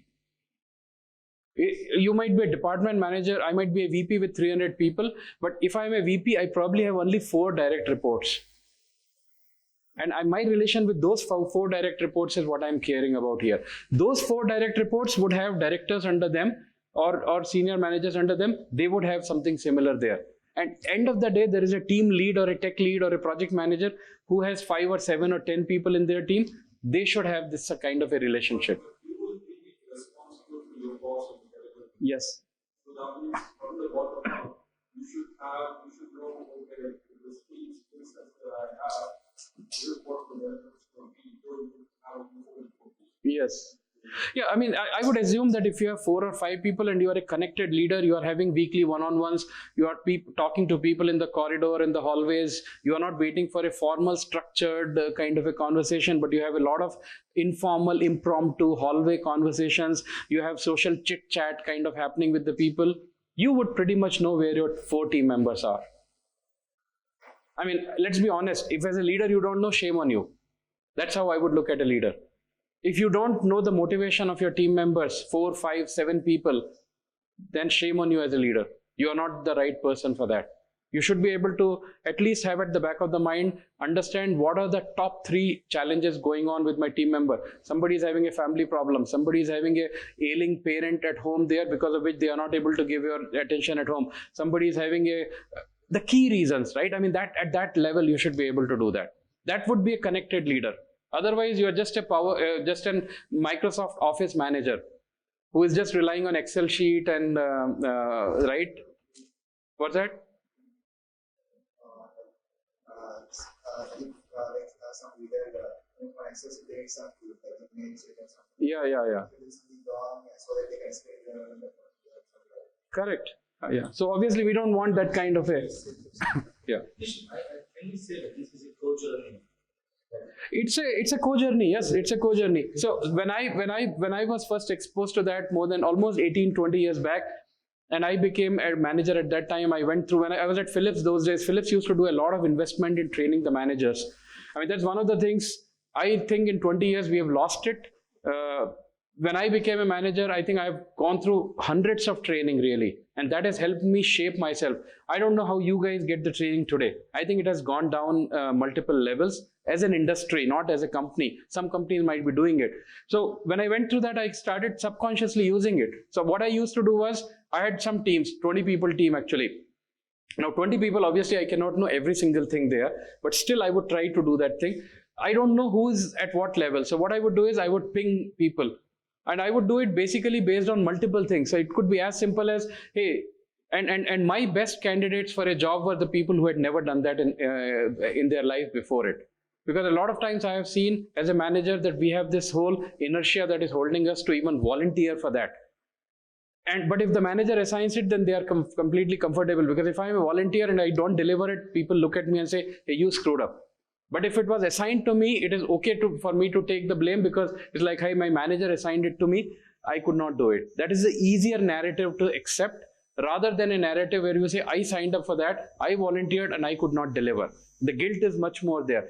And I would see basically who are the people who are willing to really grow from R1 to R4, who are the people who are willing to take initiative, who are the people who are growing themselves, and then I am gradually trusting on them more, rather than treating everything with one broad brush. Make sense? Okay, so that tool that I want to give all of you there. How many of you have ever been told in your appraisals by your managers that you should take more initiative? At least half the people. Other half are wondering, okay, when was the last time they were told? I'm sure all of us have been told at some point in time. Now, initiative is that beast which actually seems to hijack your happiness. Like, how do you quantify initiative? How do you know what is high initiative, what is low initiative? So there is a 5 scale of initiative, which I came across again during those 20 years back. I've used it thousands of times. I've told to hundreds of people. It was originally a Harvard Business Review article that talked about it. And I think that is a great tool that you will find there. It might even have some of the answers to the question that you were asking. So lowest form of initiative. What do you think is the lowest form of initiative? Sorry? Passive. Self-learning is not a thing. Okay. So the lowest form of initiative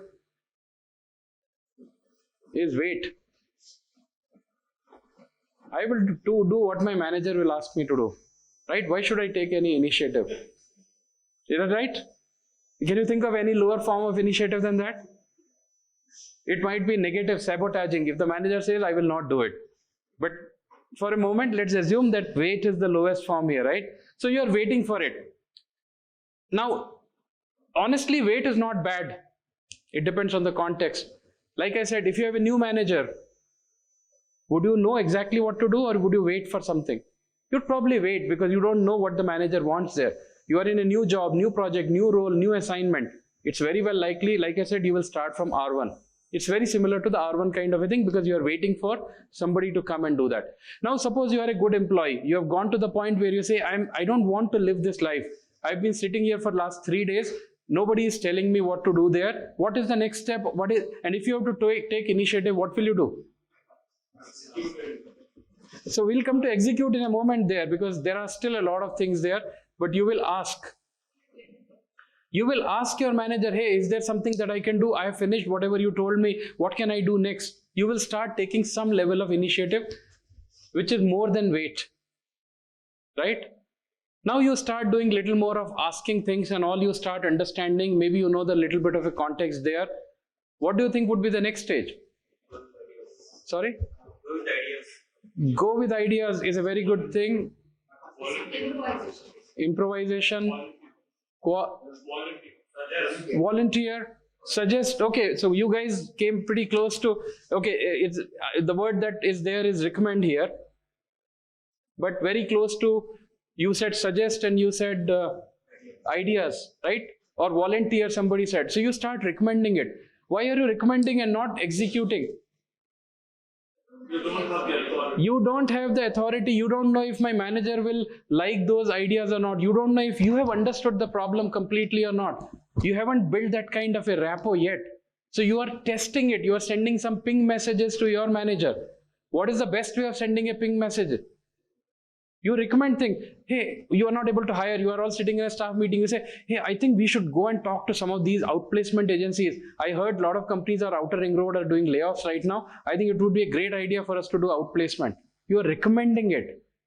And based on that, you are trying to assess whether you understood the problem correctly or not, and whether your solution is acceptable to that. Both the things are important. Understanding of problem, understanding of solution, both are important. By recommending, it is a low risk activity. If it gets shot down, you probably are learning and taking it back and then again doing it. Right? Now suppose you have been recommending it for some time, and you have been able to build some kind of a rapport. Obviously, there are only two outcomes. One is you keep getting shot down every time. Hopefully, you are a learner. So you learn from those rejections and then you improve on that. And once you improve on that, your ideas keep getting accepted. So you have come to the point where there is a fair amount of rapport there. What do you think would be the next level of initiative here?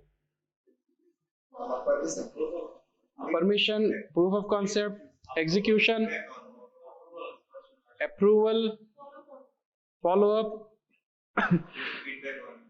So here is the fourth stage here. The fourth stage is act independently.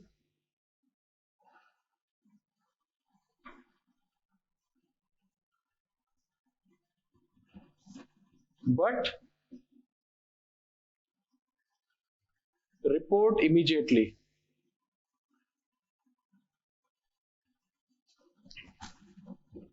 You act independently because now you know that, hey, I understand the problem. I have my manager has my back. If something goes wrong, the manager will understand. But you still don't have that full faith whether that will actually happen, because you are a new kid on the block. So the moment you do something, it is like a child kind of a thing. You go to your manager and say, hey, by the way, there was this kind of a thing. I solved it, but I did this kind of a thing. Why would you do that? So number one. Number two, you are buying an insurance against something that goes wrong. So that tomorrow if people blame you, you are saying that I am a good citizen. I really understand the problem. I have done that thing. But hey, in case something goes wrong, please save me. Because I am taking initiative. I am not taking instruction. If I am taking instruction, then it's my manager who is deciding what is to be done, how it is to be done. But I am taking initiative. I could be wrong in that, especially in the first few phases, right? So I'm buying that insurance, I'm buying that relationship by building that kind of a thing. And the last stage in that would be, anyone? So the last stage here is act independently and report routinely.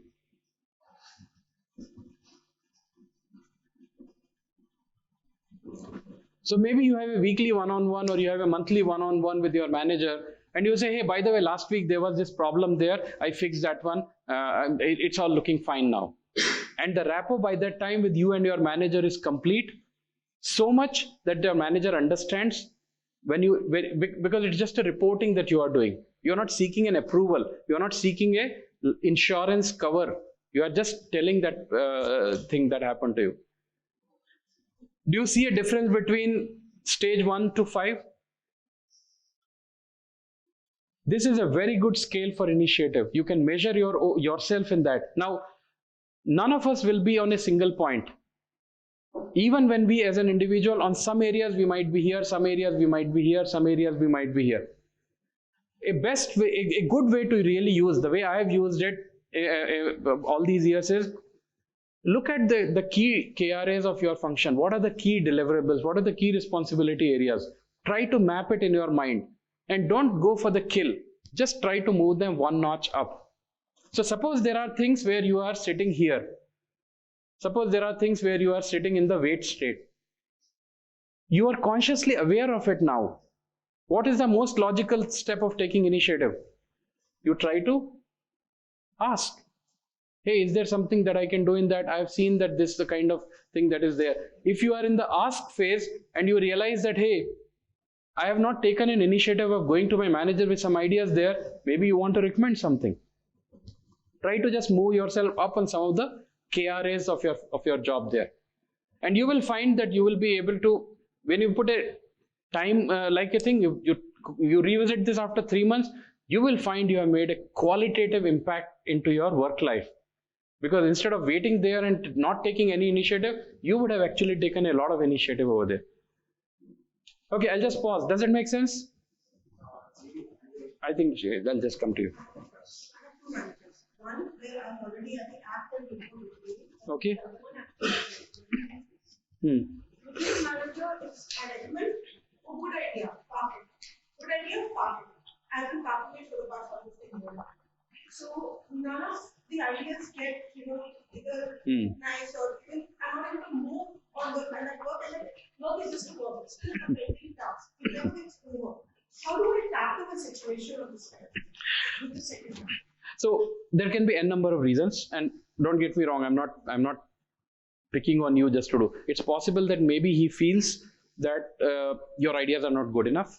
Maybe that's a reason for that. Or maybe he thinks that it is too much of distraction from what he wants you to do, and he's not sure whether he wants to. Like I had a manager. My manager was in San Jose when I was running the thing. He was like, TV, I don't want any hobby projects. Don't do any science projects. He was a typical US manager who said, you guys are a delivery center, focus on delivery. Don't talk about innovation there. Every time I went with a new idea, he said, you guys, I don't want you to do a thing. So I had to temporarily park that thing there. I had to first earn the rights to really get to the point where I can now give some new ideas there, right? Another way of doing it, because I was director and GM of India, I had another option of doing it, which is what I started doing was that it's very easy for my manager at that level to say no to me. But if it is my junior employee who comes up with a new idea there, it's not easy for him to say no to them.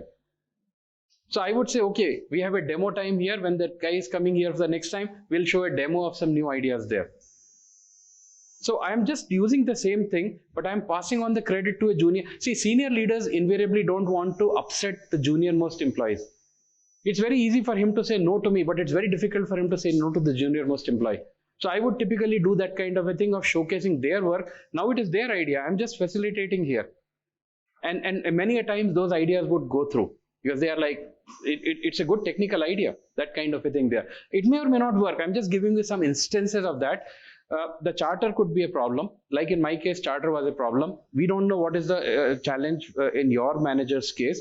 Maybe it could be a trust issue. Maybe your manager thinks that if you start doing too many of these things, you will lose the focus on what you are here for. That could be a challenge there. It's a legitimate issue. There's nothing wrong in that. Third could be an attitude issue. Maybe that is an attitude issue with the manager. Let's park it for the end, right? The default state is we trust people, right? So the default state is we don't want to go down to that path. We trust that your manager has right intentions, but maybe there is a gap somewhere. Are there other people for whom he's listening to the ideas? He's not listening to anybody there, right? Is there a way that those ideas have a consumer facing or a market facing or an external facing impact? Sorry? Only internal ones. Is there a way that you can quantify some of those things where you are able to say the cost of not doing some of them is going to be the cost of delay, cost of rework, cost of refactoring the code, cost of blah, blah, blah. Is there a way that, is there somebody else in the organization whom he listens to? See, sometimes we have to also look at the messenger, and we have to take it in a very clinical fashion. It's not an ego issue. The point is, everybody, I have a chart that I will show you just after this. A lot of people, a lot of times they don't listen to you, but there's that X person in the team that they listen to. Try to talk to them, try to understand, try to explain and reason with them, try to get them to advocate your point of view. Maybe that might work there. What's that? Use referent power, right? That's right. So there could be n number, again, a range of possibilities where it can happen there. No single answer without knowing the context there. But this is how I would look at that, right? Okay, let's keep going. I think I have a lot of slides actually, but I do a lot of talking, so I will go a little faster there. Obviously, we are living in a knowledge age where a lot of our the old style of the org chart and the things don't work here. In fact, this is the slide I was telling that I wanted to show. This is how the real org charts are. You actually look like that as if the power is flowing like this. Just let it absorb for 15 minutes, seconds. Just see that. This is a very powerful network. This is a very powerful network, mind you, kids at the same school. They have an affair. That's a powerful network. They have a secret resentment. Misery brings people together. This is a real life. Does it sound like fiction to you guys? I'm sure all of us can relate to some of the elements of it in our own companies, right? So this was the point that I was saying to your question. Maybe this guy has, maybe. See, this is the partner who really calls the shot. So somebody else who really calls the shot would be really the person to look at inside the organization. He's like, hey, this person is a trusted person. Let's go and do that thing, right? So a lot of times a CEO might have a trust on CFO, for example. Now, if you can really get the CFO on your side, you might be able to push a lot of those ideas there. So we have to be very, very strategic in that. We cannot just be very tactical and say, okay, I'll try it again. It doesn't work that way. We have to be cognizant of how the hidden power lines are in an org chart, right? Okay, so I'll skip it. We have been discussing that, but I want to talk now about some of the things on the network side of what it means there. So what is a network to you? Any quick connecting people, relationships, knowledge could be set of stakeholders. So here's how I would look at it: interactions, dependencies, interrelationships among people and groups, right? A very generic and a simplified version of that. And again, depending on how things might be, as opposed to hierarchies, networks are a different one, right? I'll not go into all of them. I'm sure all of us, you can read it later also. But at a very high level, a hierarchy was something which was like a very deep structure, right? You had like 27 layers of da-da-da-da-da. But today's organizations are more like flattened. So the hierarchy has been replaced by networks. So what was there as a vertical thing is now more as a horizontal kind of a thing. So earlier it was, for good or for bad, easier for people when they are at senior level to say, okay, I'm sitting on the top of hierarchy, I can get the job done by sending a mail or asking people to do that because I am their manager. Why will people do that? Because I have the power, I have the reward power, I have the coercive power. In a hierarchy, it didn't matter if I had expert power or not. Would you agree with that? What was good enough was, oh, my boss, I have to do that. A lot of times we would not even think of your boss as an expert, but you would know your boss as somebody who holds the coercive and the reward power. It might be luck, or it might be your luck if your boss has the knowledge power also, expert power there, but may or may not be. But in a network, what happens to the reward power in a network? Is there a reward power in a network? You may or may not have. Very likely you may not have. Coercive power you may not have. What do you think about the legitimate power? Who rules internet? Internet is a network. Is there that one person who rules internet? You don't do that, right? Right. So what is the importance of then? What was the fourth one? Expert power. That would be an important thing there, right? Because you're talking about a network there. Referent power could be also important there, but expert power would definitely be important. So compared to a hierarchy, the power equations change in a network. And that is why the traditional leadership will not work there. The leaders have to change their currency, which is what kind of power do they have there, right? So obviously we have been seeing the whole evolution has happened. We started with tribes where there was a lot of oral knowledge thing. Then we got to institutions, we got to market, and today we are talking about networks inside the organization as well.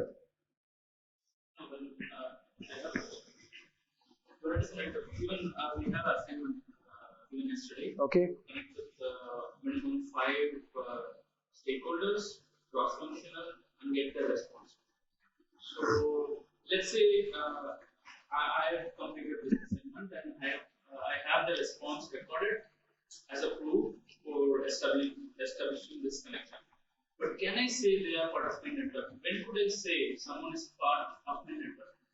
In my view, the definition, if there is an interrelationship, dependency, and an interaction, a one-off interaction may or may not qualify for that, in my view. Again, let me correct myself. there is some, in the network analysis theory, there is something known as weak ties. Weak ties is a very interesting phenomena. In fact, some of you might be interested in learning more about it, should Google for that. There is a very famous article, The Strength of Weak Ties. And the strength of weak ties is actually a very interesting phenomena, which actually tells that a lot of times the doors will get opened for you not by your best network, not by the nodes that are most connected to you, but the nodes which are weak ties. I can tell you the last 2 jobs I got because of weak ties. The Chinasoft job I got because somebody used to work with me 15 years back. He was not even in my team. He was sitting in another floor, but somebody whom I worked with in 2002 actually recommended my name and checked with me. He said, hey, Chinasoft is coming looking for an India leader. Would you be interested in that? Weak tie. 15 years, that guy had my phone number on a cell number actually stored on his. My only luck was I had not changed my cell phone number. Second one, Nerd Wallet. There was a person, she used to work with us in Yahoo Labs 10 years back. One day, out of blue moon, I have not even interacted with her. We have a Yahoo alumni group on WhatsApp where because we have a pretty good Yahoo mafia here.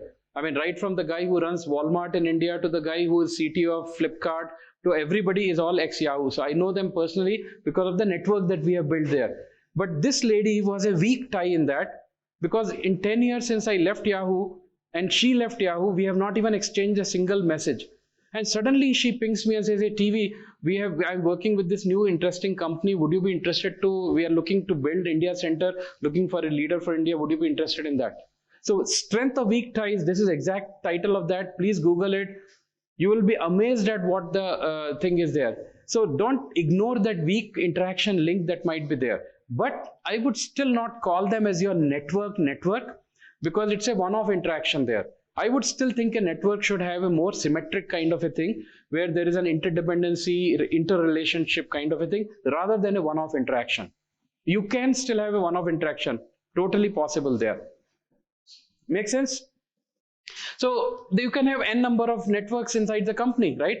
I'm sure all of you in your company have many of them might be visible, because depending on what kind of groups do you have, it might be on a backyard anyway. I mean, like in my company, we use Slack. We have like tons of these groups on Slack. Photography group is on Slack. The children's, those who are parents group is there. All the kind of groups are there, right? A typical US company will have tons of them. When I was at Yahoo, we had a bunch of them. Including one group where people could officially go and give all the galis to Yahoo. And literally, our day would not be complete till we have really cursed. People would do that kind of a thing. And Marissa Mayer also, when she joined, she became on that group. And people knew that, and people would still do that thing. Because that was the Yahoo culture. Right? No CEO ever tried to shut down that channel there. So each one of them have that kind of a network there. Right? Now the challenge is for you as a leader, how do you leverage these networks? You don't have a hierarchy left anymore. You have these networks which are very assorted. They are very fluid. The membership is not fixed. The membership can be a senior VP to a junior engineer. Everybody is there. Your traditional models of leadership, call it great man, call it trades, call it XYZ, they don't work there. So what will work there? That is the whole concept of network leadership here. So I'll skip that one. So there are 4 principles of working in this kind of a collaborative environment. We'll go through all of them. The first thing is you really focus on mission and not the organization. Now, a lot of this knowledge has come from NGOs and social enterprises. And a lot of this is recent in the last 10, 15 years. But now there is a big realization that if this can work in a non-profit, it can work in corporate. Why it cannot work in the corporate? Why we cannot? In fact, I have always looked as a leader. I've been in the leadership role now for the last 15 odd years. One of the things that any of you is a volunteer with any cause, social cause, professional cause, anyone? Okay, good. I'm glad to see that. Has it happened to you that, I can relate, and just tell me if you can relate to that. There are days when I'm running 102 fever, I cannot go to office, I cannot do that, but I have committed something to the volunteer cause that I'm doing. I pop a paracetamol and I still go and do that thing. Does that sound like what you guys do that? Right? That is what is being a volunteer being all about, right? Why we cannot have the same kind of a thing in the organizations? Why a leaders cannot create that kind of a context, that kind of a culture inside the organization where people see themselves as volunteers? Do volunteers have authority? Do volunteers have hierarchy? Do volunteers have, do they get money out of it? Do they get promotion out of it? What motivates them? It's a satisfaction. It is what they are contributing to the bigger cause there, right? Why we cannot create the same kind of a context in the job? That if you as a leader are able to do, you don't have to worry about employee engagement. You don't have to worry about motivation. You don't have to worry about attrition. People are there because they believe in the purpose, right? That is the biggest challenge for them. So how do we really make sure that people understand the mission and they connect to the mission? That is the first thing. Second is trust. Operate with trust, not control. Don't try to control people. Say, how can I really create a relationship of trust here? Humility, not brand. How do you really present yourself in a way that comes across as a human being, somebody who is equally fallible, somebody who is likely to make mistakes, somebody who is always learning all the time, rather than saying, I am this God, you should pray at my feet. And lastly, build nodes, not look at building a hub there. So let's just quickly go through all of them here. I don't expect you to read it. You can always, I'll share it later. The whole idea here is that you focus on the mission. So I'll give you an example. When Kennedy gave the famous moon speech in 1961, he said, we are going to send a man to the moon and bring him back alive. Before the turn of the decade, US had lost the space race to Soviet Union. Because Soviet Union had sent Yuri Gagarin already to the space. So US lost the opportunity to send first man in the space. US was a nation that was going through low esteem at that point in time. They didn't know the technical know-how, how they are going to send a man to the moon. Forget that, they didn't know how to send a man to the space and bring him back. But yet, what Kennedy said, the moon speech, it galvanized the entire nation into action. It brought entire nation together and said, one goal, one team, one goal kind of a thing, right? That is the power of a mission. Have you heard of a guy by name Muhammad Yunus? He is the guy who, Nobel laureate, he is the guy who created Grameen Bank. You know what is his vision? It's the most compelling vision I have ever come across in my life. His vision is, we want to build a museum of poverty. Now let that sink in. What does it mean? Why do you go to a museum?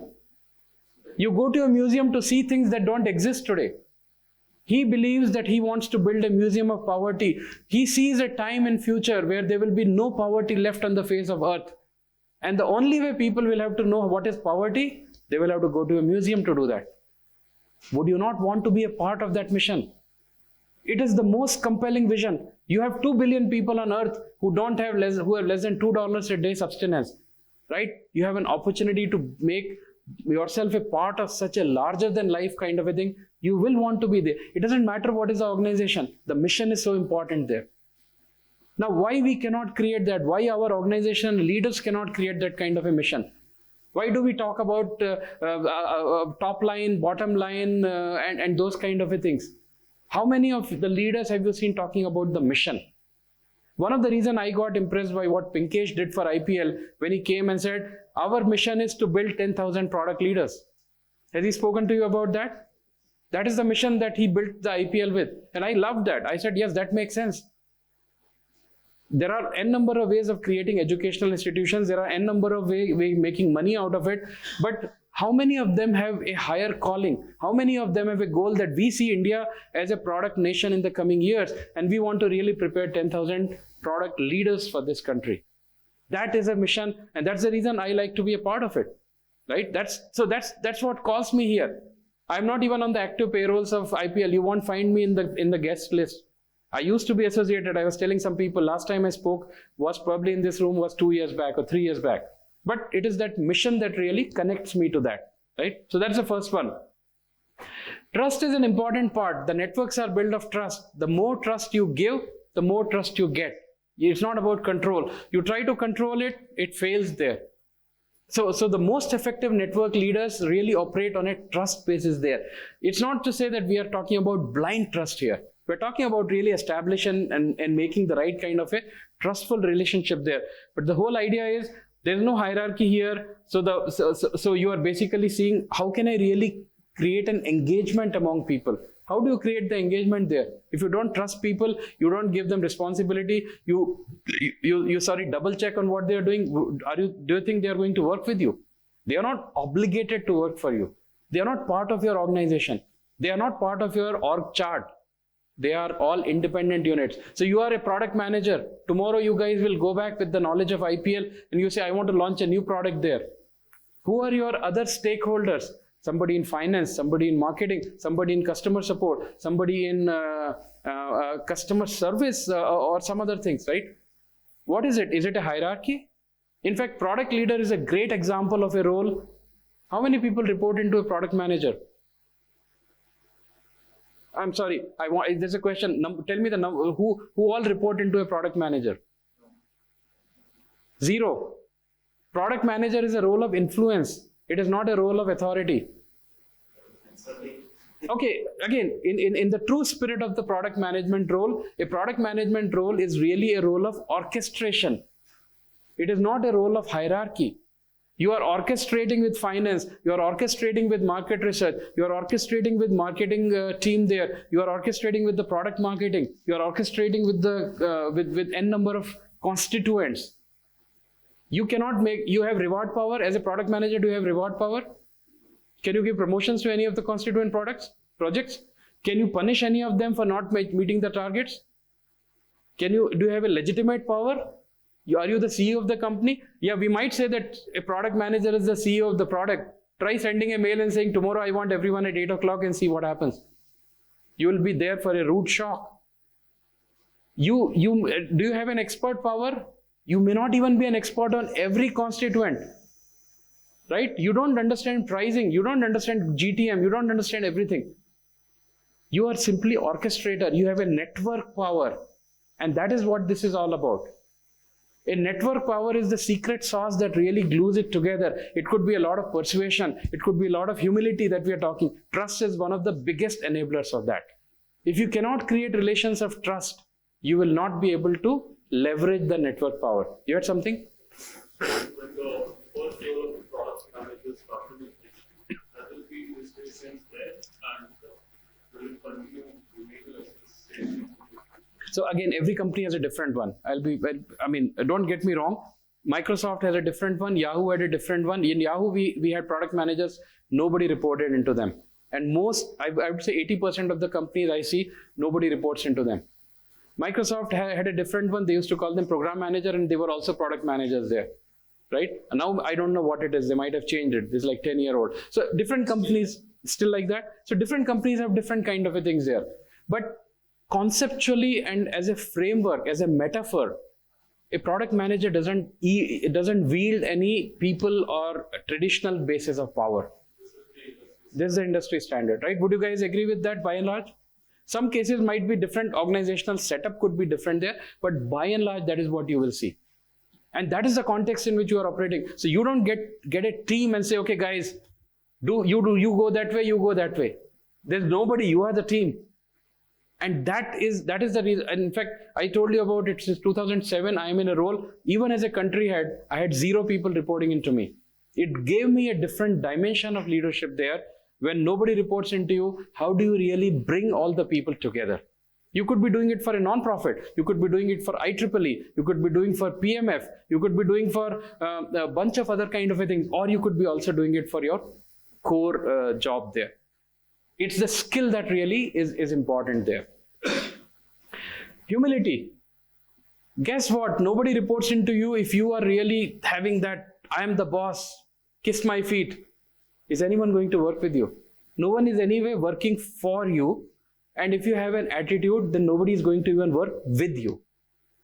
Right? So you need to have a right kind of humility. Have the right respect for people. Be willing to forge those long-term relationships based on mutual respect.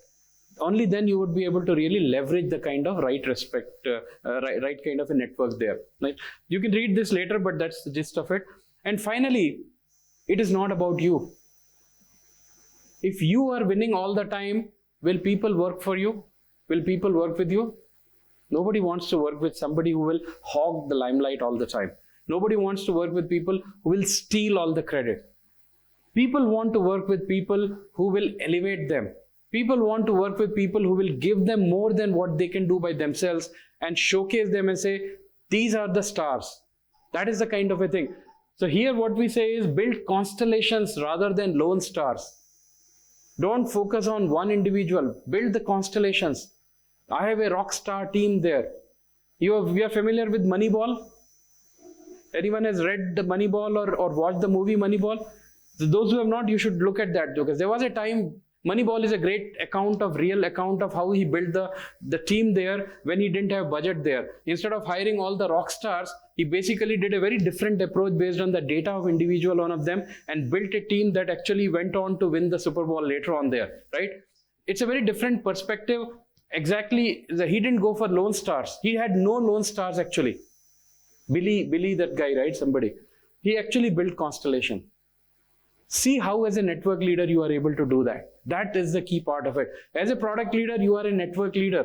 You have a lot of rock stars. If you say, I ship that feature, nobody is going to next time come out for you. Take a step back and say, I want to present our CFO, I want to present our pricing guy. That person has done fabulous work in really coming with the right pricing strategy that has taken our signups. It has shot through the roof. Give them that credit. It may have been your original idea for all you know, but that guy has put in all the hard work there. Create that kind of a space for other people there, right? Because it's not about you, it's about the whole constellation there. The mindset has to shift. Instead of focusing on growth, you're focusing on the mission. Instead of focusing on control, you go to the trust. Instead of focusing on yourself, you're focusing on others. Instead of focusing on garnering resources, you're sharing the resources. And instead of focusing on a particular, you focus on the whole network, the entire network that builds the value, right? That is the whole thing there, right? So network leadership is all about being a leader in the context of that network there, right? It is essentially establishing strong network performance by building, aligning, enabling broad network, both internal and external. A.G. Lafley did that at Procter & Gamble, as I told you, by actually going outside and building a whole open organization. Open innovation-based system there, right? As a product leaders, you guys will be called upon in your organizations to build it. There will be a lot of internal partners. There will be a lot of external partners. This is exactly what you guys will be doing in your day jobs as a product leader. So it is more about influence and control. It is more indirect than direct from leadership. Requires leaders to create a work environment based on autonomy, empowerment, trust, sharing, and collaboration. You have to feel very comfortable with having people who are not reporting into you. Especially if any one of you has been a line manager where people had solid line reporting of people into you. You will have to be willing to unlearn that. Because while that is the right model as a line manager, as a product leader, nobody will have a solid line into you. People will have dotted line into you. Yes. Yeah. So as a product leader, nobody has a solid line into you. So you have to operate in a world where nobody is even reporting into you, right? They might have been reporting into their own functional lines, and your job is to really orchestrate the whole thing there. So what are the focus areas? I'll read only the top ones and I'll have to skip that one, but you can check that out. I've given all the references here. So you will be able to, depending on your interest, and I would strongly urge you to actually go through some of these ones because there is not a lot of literature on network leadership. I've spent hours and hours to basically curate all that content there, so you can really benefit from that when you go there. So the first thing is leaders must help others build and connect to networks. Obviously, people are all sitting there. A lot of people in the organizations are here. If you are a network leader, you have to go and find out who are the people who are waiting. Everybody has ideas, but not everybody has initiative.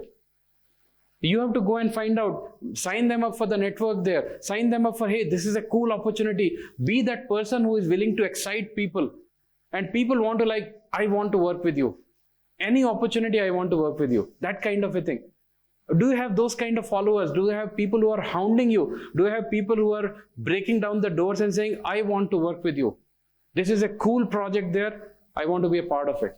That is the job of a leader. How do you excite? There is a lovely video. I would encourage all of you to do that. Any of you online should just go on YouTube and find out the shirtless dancing guy. Anyone has watched that video? Watch it and share it with others. Especially you can send the one which has a commentary by Derek Silvers. There is a lovely video of a guy. There is some kind of a music festival going on where this guy takes off his shirt and starts dancing, and he's doing a crazy thing there. And then how the whole thing happens in just 3 minutes, you have hundreds of people joining him. I think there is no better way to illustrate what is leadership than that 3-minute video. Just have a look at that. So the original video is on YouTube, but there is one which has a commentary by this guy Derek Sivers. That is also a good one, where he actually deconstructs it for you and says, hey, now you see this happening, now you see that happening there. And so I would suggest, if any of you want to send the link to others in the interest of time, that would be a great way. That is leadership. Leadership is all about, leadership is being Mahatma Gandhi, who says, Mahatma Gandhi took a high moral ground and said, this is my value system. He didn't ask anyone to join. He just took a lifestyle which inspired millions of Indians to come and work with him. Netaji Subhash Chandra Bose gave a vision to the people when he said, "Tum mujhe khoon do, main tumhe azadi dunga," and people came and joined him. Everybody had their own inspirational way, but every leader had to sign up their followers. Without followers, you are not a leader. You may have invisible followers. You may have people who have not seen you or met you, but they are inspired by your ideas. That's perfectly okay in a digital world. But you have to have people who believe in what you are saying. And that is the most difficult thing. Why is it important for you guys? Try to build something and sell it to the people. Can you sell something to the people? Like I said, selling something is the most difficult thing there. Selling your ideas, selling your opinion, asking others to give your time. All of that is super hard things.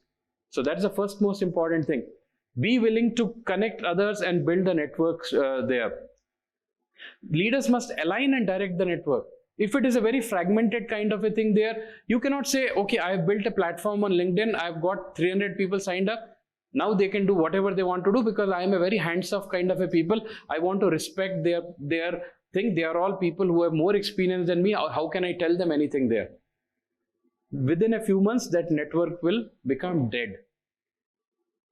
You have to actively curate it. You have to actively be the voice of it. You probably even have to be the authoritative voice in terms of subject matter knowledge. Somebody who's really being the glue and bringing it all together there. Otherwise, the whole group will disintegrate there. That is that second person in terms of aligning and directing the network. And finally, energize and enable the network. How do you bring that? Every network has a danger of going into decay.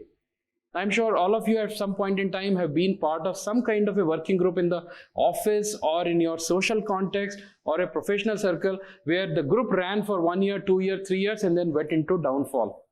It happens. It's a natural process there. A leader has to come and refresh the membership, get some new people to come there, bring some new element in that, change some of the operating structures there, get some new ideas on the table, so on and so forth. Otherwise, people lose the interest in that, right? So all that is, so these are the top focus areas, and like these are the 10 bullet points under them, which really need to be done there. Again, how is it different from traditional leadership? I've talked through points, but you will be able to consolidate it when you go through this there. What are the core functions of a network leader? What does a network leader really do there? These are some of the high level points. The network leaders are what they call as network guardians. These are the people who, they are not owners in that sense, but they are really the guardians. Like a guardian, what does a guardian do? The guardian doesn't tell the children at some point in time, as the children grow there and as they become more as a parent, as a guardian, you take a step back. You allow them to do that. You even allow them to make a mistake at times, because you know that is the only way to make them learn something on their own, right? So that is the kind of a thing. You are taking a step back. Model like situational leadership is extremely relevant here. Same principles apply.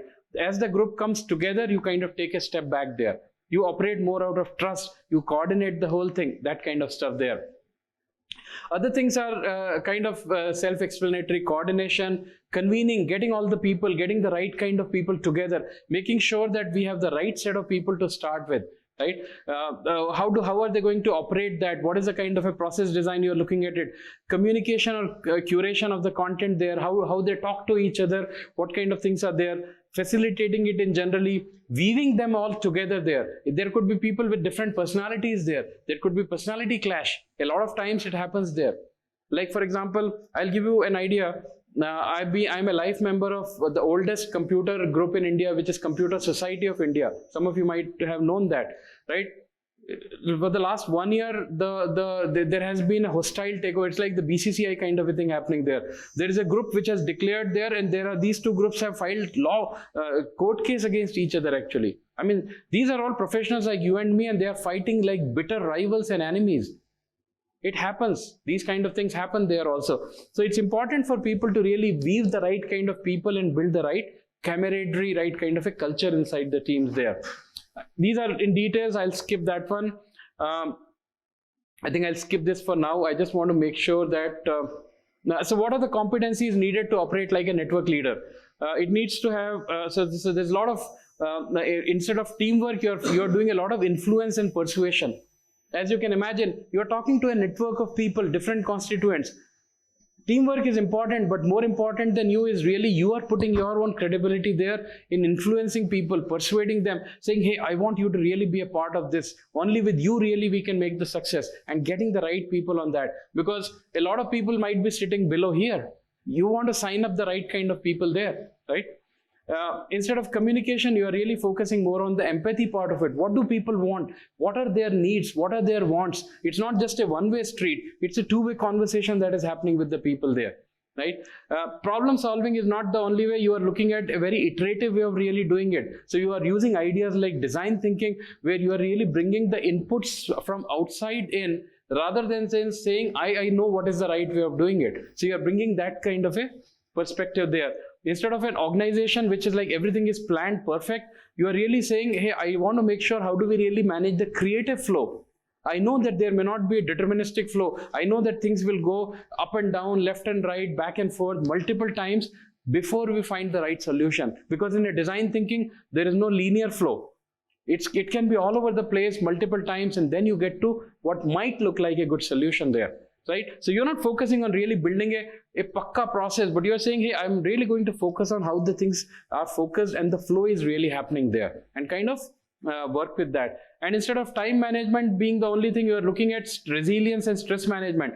There will be a lot of challenges. When people are solving a complex problem, people are stressed out because of multiple things. How do you make sure that you are connecting to the people? How do you make sure that the team, the network is able to recover from the setbacks, rather than having a very predictable single path kind of an execution? There will be multiple paths. You'll have to learn, you'll have to iterate on that, and some of that kind of stuff. So multiple of these kind of things will be there. I think I will skip the last part of it because we have totally run out of time. I don't want to overload something. But the last part was really all about how network leaders can, there is a 5-step process that really says how can you do the same kind of a thing in the corporate. I've talked through a lot of that basically. So the whole idea is you actually cultivate the network capital, you build the relationships here, you allow people to engage with each other, you build the communities and so on and so forth. And then you work out loud, you become very transparent, communicate to the people. You are working with various constituents here as a leader. And the whole thing is that when we say work out loud, it's like you're not really making people second guess what is happening there. It's very visible there. Hey, this is what we are going to do. Over communicate. Your network should know what are they here for. That kind of a thing there. And third thing is you engage in the network. You engage regularly and proactively. Just because you are a leader doesn't mean you sign up on that and say, I assign 10 headcount and I will come and see you after 6 months. You probably need to have a very periodic kind of a thing. Structured conversation, unstructured conversation. Talk to people in the hallways, talk to people in the restroom, talk to people in the cafeteria. Understand what is going on, how people are talking to each other. You can have structured MBRs and QBRs, monthly business reviews, quarterly business reviews. That is a management review. But what do people in the trenches believe about it? That is the true health of what a network is thinking.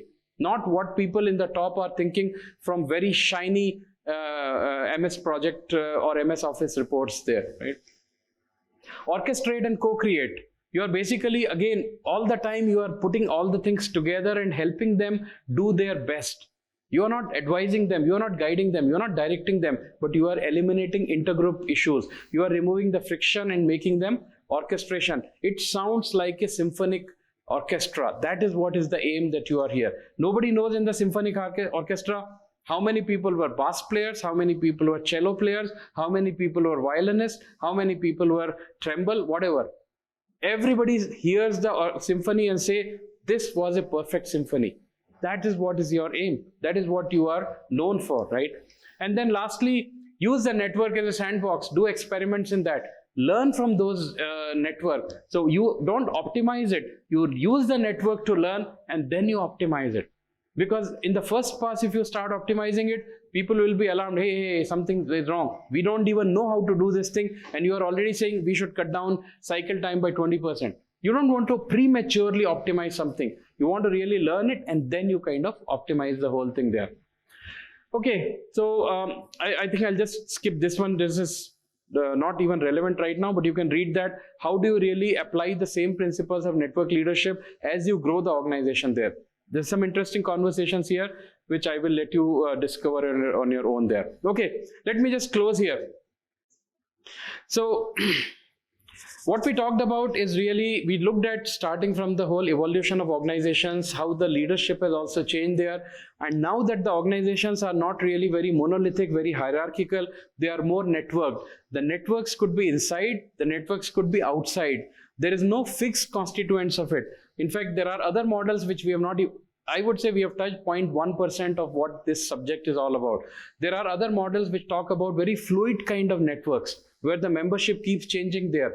There are multi-levels of networks. So I might be a member of one network, I might be a member of another network, and all those kind of combinations there. But at a very high level, as a network leader, I am really talking to multiple constituencies. People are part of the same thing there. How do I basically connect those people? So my first thing is connecting people and then initiating some kind of changes there. How do I add value to the knowledge? Because we are all learning. We are a knowledge creating company. We are not an execution company anymore. We are really creating a lot of knowledge there.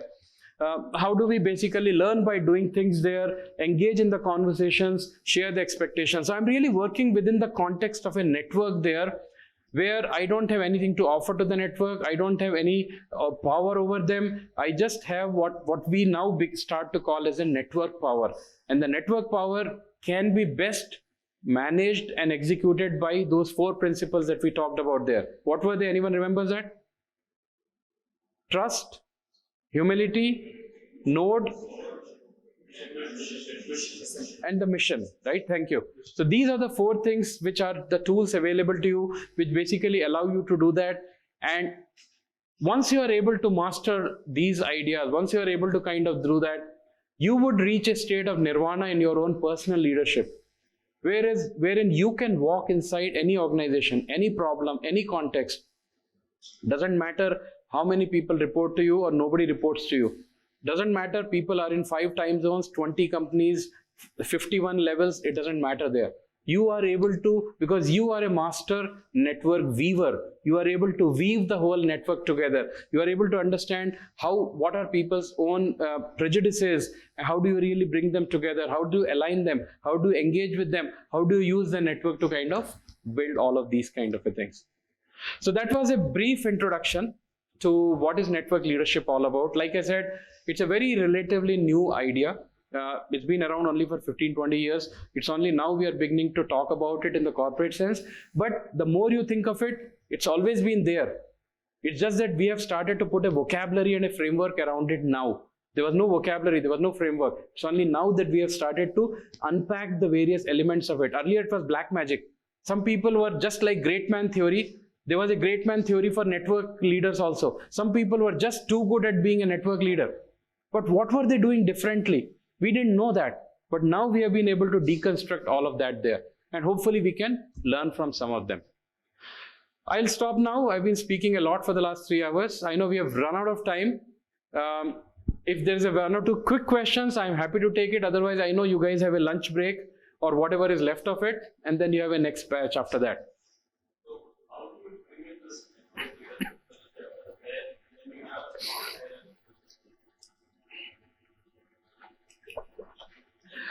A lot of that has to change in the DNA of the organization as a top-down. There's only so much you can do bottom-up if the top-down is kind of opposing the whole thing there. And that is why it is not something, while it might be practiced at a middle management level, a lot of support would be needed from a top-down level to happen. So you would need to engage with, see, here's one thing, the rigid structures of the past are anyway ineffective now. Leaders are realizing it. So the same hierarchy of fixed columns is not working today for people. People are realizing that my organization can be agile only if I have a more fluid org structure there. So they are anyway realizing that they have gone to the whole point of basically. So this was something which actually we could have talked about later on. But what is happening is that we are realizing that the organizations have gone to the point of crisis because the red tape is leading to a lot of issues, and now there is a lot of collaboration requirement happening there. Because of the red tape, people said, hey, we cannot work like that with different silos. So as a response to that, people started saying, okay, we need to have some kind of a fluid org structure there. So now you need to have a collaboration among them there. There is no good model for the collaboration. This is where so if you were to go to a leader, it's very likely that the leader already understands that pain, by and large. If it is too dysfunctional, you would have different conversation. when you say that we are going into this, how do you make the person perform? Accountability becomes very difficult when you say, so you have a higher structure where you can easily calculate the resources, how it is getting managed. Right? Say, this, and you are operating within like different organization. Yeah. So, like, how the head will know? Like, See, this value. so I would split that conversation into two. In any case, program management has been around for 30, 40 years as an idea. In program management, at a middle management level, we have already been basically coordinating a lot of constituents. There was a software team, hardware team, firmware team, backend team, multiple things. They had their own objectives there. If you think of it in the new context there, the key gap that we have is really a deployment of the organizational policies and goals. A model like OKR, for example. Some of you might be familiar with OKRs, objectives and key results. Intel started doing it in 60s, and then Google famously adopted it, and now everybody in the valley uses it. An OKR kind of a model which allows you to cascade the goals from the top level to the down level will ensure that there is an alignment of the goals there. So if you say our goal is to deliver XYZ product and these are the OKRs for that, then all the constituents basically inherit them. They are not competing against each other for their objectives. They are joined at the hip because their objective is same. Their key results could vary there. Somebody will deliver database, somebody will deliver backend, somebody will deliver firmware. But the objective is clear. The shipment, the FCS happens 31st December. And that becomes kind of a joint at the hip kind of a thing there. So you probably want to look at some way, because if that is a real issue there, maybe the solution is somewhere else, which is in terms of not having a consistent policy deployment framework there. And people are having their own performance goals, which are being decided bottom up there without a tight alignment from the top down, which is anyway a recipe, even without all this conversation, anyway a recipe for disaster there. I would say that. OKR, just search for OKR, objectives and key results. There is a lot of, the best book is Measure What Matters by Kevin Doerr. Kevin Doerr or John Doerr? Kevin Doerr, I think. John Doerr, sorry, yeah. John Doerr is a guy who was advisor to the Google founders. And when he was the board member, he brought it to Google. And then Google has written tons of it. So Measure What Matters is the best book on that, actually. And another is by Andy Grove on high output management. High Output Management was a book written by Andy Grove, who's the founder of Intel, where he has explained that in details. Okay. OKR. So if you see, network leadership is happening in some shape or form everywhere. I mean, we don't, like I said, there's not enough literature people have published on that. In fact, I know consciously, subconsciously in the back of the mind, but when I was putting together this content for it, I had to do tons and tons of research to find, and there is a lot of data in public, in non-profit. The references I have given you, there are case studies after case studies in non-profit there. Corporates have just started to embrace that. I mean, corporates will be slow followers in my view, because it's a leadership admittance that has to happen there, that hey, this doesn't work. How many leaders would be willing to change their operating style there? They are very comfortable as a leader. I have 200 people reporting to me. Why should I give it up? So you will see a lot of resistance at the leadership happening. So we don't have enough data points on that. But I think if you do a deep study of that, you will find elements of that are there in your own organization. I would definitely argue for that. Anyone else? Quick one. You had something? Yes. Actually, I had a couple of questions, but I'll ask you to do this one. Yeah, just remember the lunch is between your questions and all the people there. Okay. So sometimes in academics, in that part of between wait and act independently. Wait and act, okay. So let's suppose you are taking some initiative from some silence of your ideas. Now you are made a direct this will not Yes. work for your current project, or it's not going to get into our current project. Yeah. So in this case, what should I do? Like, should I go for other opportunity, which is like will you have to like current project? Yeah. So again, this is we can spend half a day on this. There are multiple things. I will not be able to. I don't want to trivialize it. I'll give you one example from my own personal work, which to illustrate that. One of the ways, if your idea is not heard internally, is a strategy where you go outside and then your idea comes again into the organization. Okay, so I'll tell you what. So when I joined at Yahoo, I was responsible for agile adoption. Yahoo was a company where everybody was already a 30 mark, because there were so many people who, what were you doing? I had founded my company, I was doing this, I was doing that. Like so many people were coming, that kind of a thing. So everybody is already having a chip on the shoulder in some sense there. Now, how do you make your voice heard? People have a lot of context. People have worked in different places there. So when I started talking about agile there, I found that initially people were not willing to listen to my ideas. So I went out of the organization and I used to do a lot of these kind of talks. And I used to do blogging there, which I have talked about. I started doing a lot of those talks and things. And within a few months, I realized that there were people internally, program managers, who started telling me, hey TV, you had talked about that in your blog post 2 years back. They were referring my work back to me. So I got the acceptance internally by going outside, and when people gave me that acceptance externally, internal people were willing to give me that acceptance, because they were like, hey, this guy is going and talking at HP, this guy has talked at Samsung, this guy has spoken at this company. People are willing to listen to his point of view. Why we are not listening to his point of view?